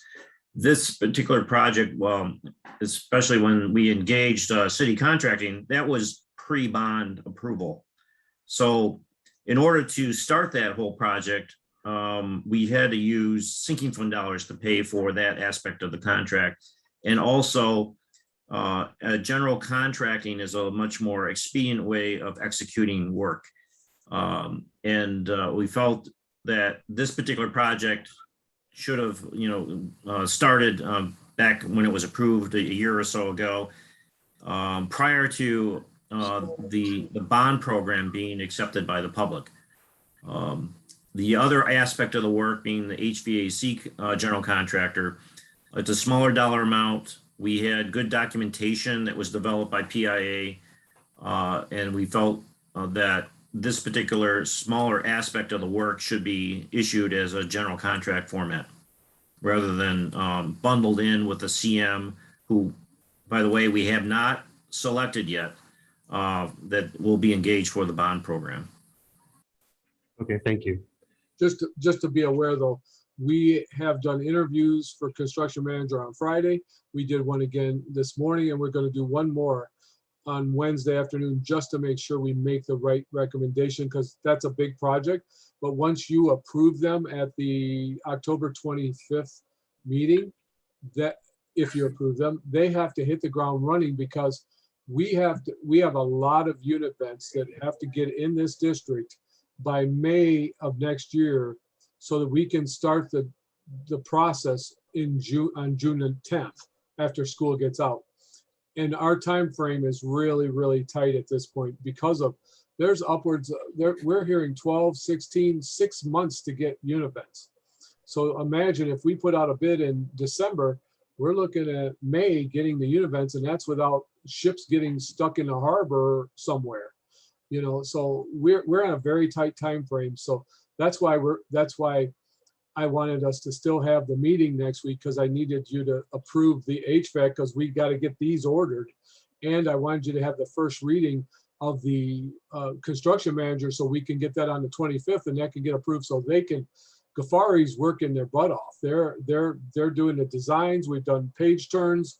They're working hard, but we need this construction manager so they can put the dollars to it to give us the estimates we need to, so that we know if what we can do, what we can't do, and get the stuff ordered. So we've been pedaling. Robert and I have been really pedaling with Kevin Donnelly, and we're just constantly trying to meet to get this all refined so you guys get the best information, because this is my legacy I'm talking about here. So I want to leave a legacy in Oak Park that you guys say, hey, you did a good job for us when I retire someday. Okay, thank you. We move now to communications and addenda. I'm sorry, President Holder. Yeah. Just real quick, in the bond letter, I just wanted just point of information. Is ESSER money able to be used for the letter that it says the bond reward Lessinger early childhood AVAC renovation. So I noticed that it just said after the amount, it says that the purchase will be expended from, excuse me, I missed that word, from ESSER funds. Well, Right, so, I got it now. I didn't see the word from. See, Okay. just so you know, in the documentation of the RFP, we are following the Davis-Bacon Act. So when you use ESSER funds, you have to use the Davis-Bacon Act when you're doing construction. So that was part of the AIA document, that the Davis-Bacon be included in that, in case we use ESSER funds for the construction part. Right now, I'm not sure we're using ESSER funds for the construction part. We'll have to meet with Christine to figure out where exactly we're going to pay for all this. so I want to make sure I understood that correctly. When you put out the RFP, you included that we're going to be using ESSER funds for the purchase. But at this point, based on the things that have changed since the RFP has been put out, we are anticipating that instead we're going to be using sinking fund and bond dollars instead, so that ESSER funds are available for other priorities. Yeah, ESSER funds wouldn't be the first thing we're trying to use, but we included it in there because you can't go back and say, oh, I got to go back on the RFP. So you put it in there. You put everything in the RFP so that we have the availability. But our goal is to use just bond and sinking fund to fund the renovation and to fund the HVAC. And we believe that some of the HVAC money that was earmarked for Lessinger will go back to the bond because we don't need to use all of that money for this project. So we had, I think, 1.2 million for Lessinger HVAC, and at this point, we're probably going to use 700,000. So we might get 500,000 to go back to the bond, so we can, do cost overruns or be able to allocate that money somewhere else. Okay, are there other questions from the board? Just really Trustee quick, Elvin and then Trustee Goodfriend. just really quickly. So if this is saying that the purchase will be expended from ESSER funds, should we update to note that the money is being used for this project coming from the sinking fund? Should that not be updated, or is this actually still correct? I think we just leave it as it is, because we may buy some of the interior stuff from ESSER fund money instead of using sinking fund or bond. Trustee Goodfriend? When this is, when they get the general contractor, who are we subtracting and no longer going to use because we're being nickeled and dimed with all these people?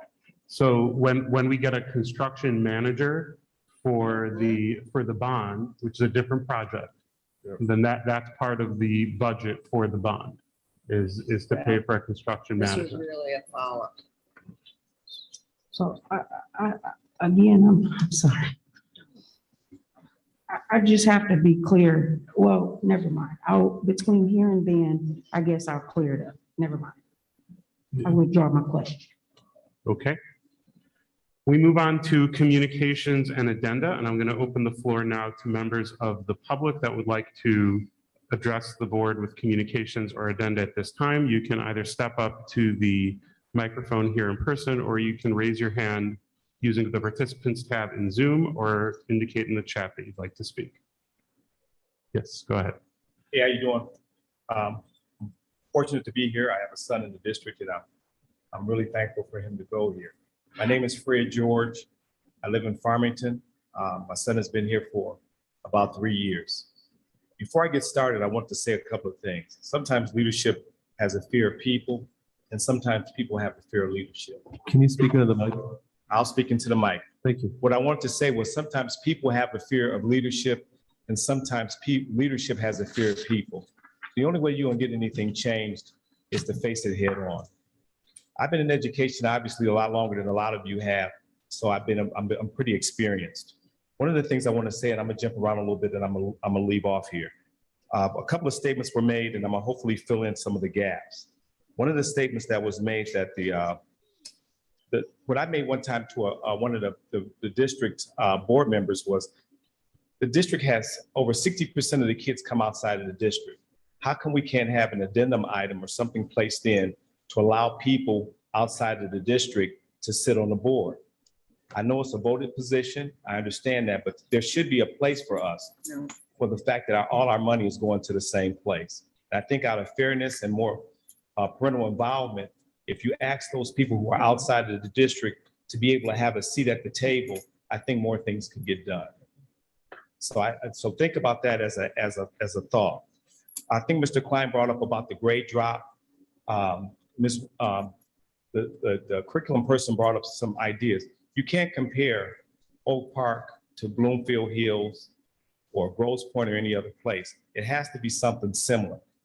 Oak Park is more similar to an urban district than it is an upper echelon district. They have the same problems, they have the same issues. And one of the reasons why kids' grades have dropped so low is many of the minority communities have had a lot of tragedy through death from COVID. So there's a lot of anxiety, there's a lot of depression, there's a lot of mistrust of the medical profession. So obviously you're gonna have some issues as a result of it. Grades drop because TikTok and YouTube were probably the babysitters for most of these kids over the 18 months. So you have to be a little bit sensitive to what they bring to the table. They do have the intelligence, it's just patience that's needed to be done. I also want to talk about the parent conferences. Some people don't have access to technology for whatever reason. People are limited in income. How come we can't open the door where there's a split between virtual and face-to-face? You maybe have 45 minutes for parents who can come in face-to-face, another 45 minutes for those parents who can do virtual. It can be done in the building, it can be done any way that you invent it, but it'll give an opportunity for people to be able to see people and be able to discuss some of the issues that are going on within the framework of this district. I love the district, I like the people. One of the things that I'm disheartened about is the fact that when we first came to this district, the teachers were really friendly, they were open, and they're still very respectful. But now I feel is that there's a lot of anxiety amongst the teachers in the district. They don't talk as much. They seem to be working off of fear. And again, since I've been in education over 30 years, I understand how that looks. So I think that we need to also address those anxieties of those people who are working with those children who suffer from anxiety. Because I think it'd be a great balance if we can solve some of those problems. Maybe not all, but some could be solved. The other thing, one of the last things I want to say was that if we want to move further in a district like this one, why not ask your neighbors who are having some of the same issues, even in building, curriculum, some of the things that you can share, that you can benefit from and that you can build from. So I appreciate the time that you've given me, and hopefully I get a chance to listen some more. Thank you. Thank you. That's right. And I'm going to ask now, are there members of the board that, I'm sorry, Mary Western? Good evening, I'm Mary Western, 23046 Ithaca, Oak Park, Michigan. I have sat through this evening's meeting and heard some very good points, including that our students are suffering academically, socially, many things happening. I also heard Ms. Diglio speak to that she valued people from other districts coming here and that they have given pay to people from other districts to come here because we want quality people. We have some quality people here that we need to keep and that we need to also value and that we need to pay appropriately. When I hear things about people coming from other districts, getting monies, maybe even over the other people who work here, and I know that that happened to me in the past, even though I have a lot of education and I have a lot of years of experience. I hope that the board and the administration will consider those things about the people that already work here in Oak Park, understand our children, and that have those social emotional relationships with them. Our students really need those things right now, as Mr. George just said. A lot of our students are hurting, both emotionally, educationally. Many of them do not have enough to eat. Many of our students are looking to us to support them in ways beyond the typical educational process. Thank you. Thank you. Makai Daniels. Hello, my name is Makai Daniels. This is public comment, right? Yes. Okay, so I wanted to cover a few things right now. A few things I wanted to cover is, so State your address. Huh? Yes, the Makai, student's can you say location. your address, please? Yes, I live at 18945 Gilchrist Street, Detroit, Michigan, 48235. Couple things I wanted to say was we are basically, our district is in a cause and effects type of situation.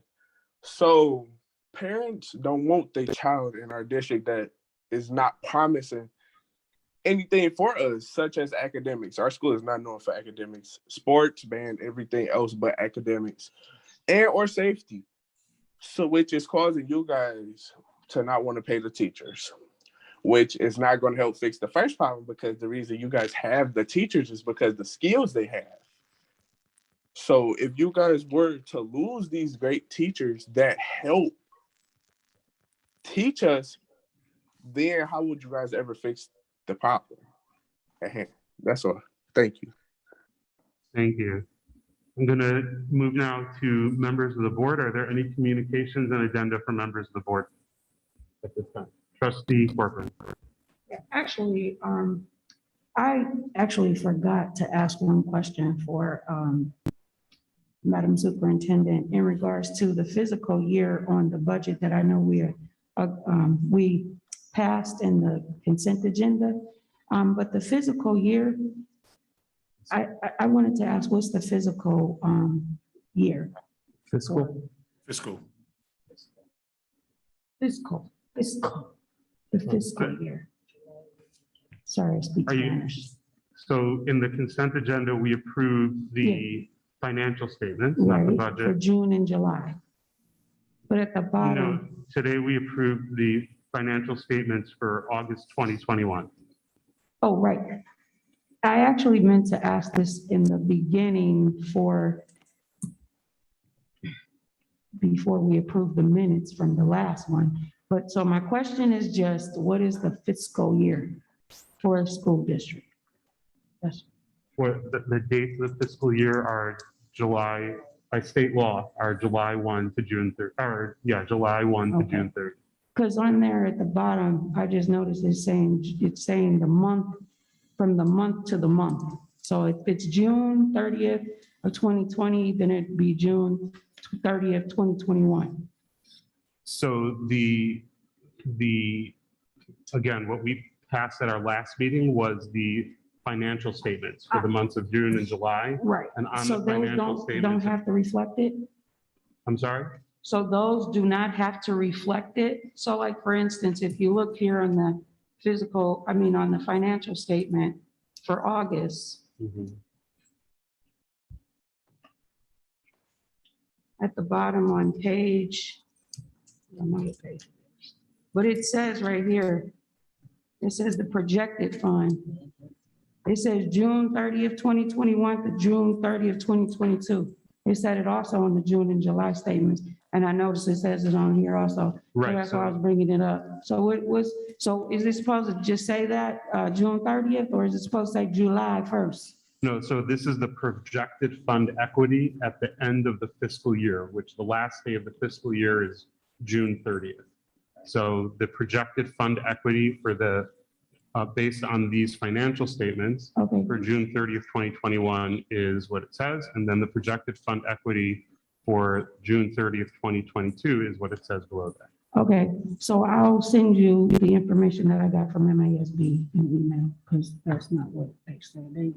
It's, okay, that's why I was just clarifying. Thank you. Any other communications or addenda for members of the board?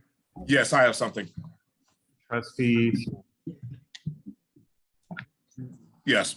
I want to leave the superintendent and admin and the entire staff off with a positive note. We sat here and we listened to, some things that, may have seemed negative and so forth, but I want to acknowledge the positive. And even though we went through some things, in the past couple of weeks here, I want to appreciate and applaud the superintendent and the entire admin and team, the staff on the way that they handled and approached our issues. We had some constraints here and they worked diligently. I so happened to jump in there with them and observe firsthand of the progression that they were making and, in regards to the challenges that went on in this district. And I have my faith in them, and I applaud their effort. I want the community to know that this team is working diligently to correcting some of those issues that so happen to surface. I've actually also, while in my observance, I walked and I talked to the children in the school district, our children in the school district, and I got feedback from them, and like they say, out of the mouths of babes. I've heard a lot of positive. Of course, I've heard some negative, but more so, I was hearing positive. And being a father of a student in the school district, I hear from him as well. And like I said, I want to applaud all of our Oak Park school districts, and we have to work as a team, and that involves the parents too as well. And like I said, I'm a big advocate, for our parents. I want our parent involvement to get better. It's just going to take us all. But I just want to show my appreciation for everybody in this school district for all that you do, your volunteering, your working, and your leadership. I just want to thank you so much. thank you. Trustee Corcoran and then Trustee Elvin. I would be remiss if I don't talk about this. Oak Park Knights football homecoming game was off the chain. The band didn't miss a beat. The score was 20-6. You want to talk about a positive note? That's definitely a positive note. Thank you, Oak Park Knights. You go. Trustee Elvin. I just wanted to echo what Trustee Smith said about the administration's focus and diligence as it relates to keeping our students, staff, and everyone else safe. I know that they have been working double time to do that, and they are putting their best foot forward and leaving no stones unturned. And for that, I appreciate them. So I just wanted to echo his sentiments as it relates to that. And I'm going to pile onto that as well. I just want to say I have been on the board now 12 and a half years, and have seen the test scores come in every year and have those conversations. And one thing that has been noticeably different these last 2 years has been that there is a plan in place, a strategic plan that is thorough, that is focused, that that is well-researched, that puts us on a path for making the changes we want to see. And speaking to what Makai referenced earlier in terms of how for too long the district has grown a reputation as being excelling in athletics and band, but not being a place if you want to take your academics seriously. And that's a shame because I know that's not something anyone at this table or anyone on the administration side has ever wanted to project. And yet we need to address that that is something that people believe. We need to understand now that plan being in place means that we have to follow it and we have to respond when things happen outside of our control. So as a board, we operate under the revised school code. We operate under the budgets that are set by the legislature. We operate under those constraints. We operate under the number of students that we have and according to the contracts that we've agreed to.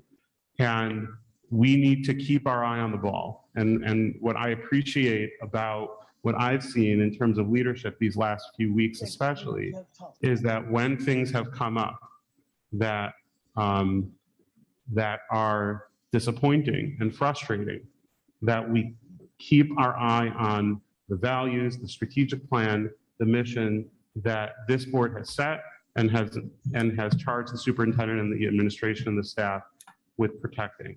And that's something that I'm proud of that we are doing, and that when we get updates in terms of HR, when we get updates in terms of finance, when we get updates in terms of curriculum, when we get updates from the superintendent, it's always around those strategic plan areas and what we're doing to further those strategic plan goals. So I want to applaud that that's what's happening, and we can continue to work together to understand how do we respond appropriately with our values, with our goals? How do we respond to things that were not what we expected when we set these plans? And that's what I really appreciate from our administration and from our staff and from our community. Trustee Lunkins? Oh, I just want to say it was really, really nice to hear the band play Friday. Since the band hasn't been playing, it was nice to hear them practice and play at the football game. I'm finished. All right, thank you. Trustee Lunkins, would you like to tell us about our next meeting, please? Yes, our next meeting, since we canceled the meeting for the 25th of October. No, we did not cancel. We did not cancel a meeting. Our next meeting is October 11th. October 25th. I tried to aim. I'm sorry. No, our next meeting is October 11th, next Monday, 7 p.m., same place, same time. If there's no objection, I will adjourn the meeting. October 11th, next week. And with that, I will adjourn the meeting at 10:37. Thank you, everyone. Okay. I'm thinking.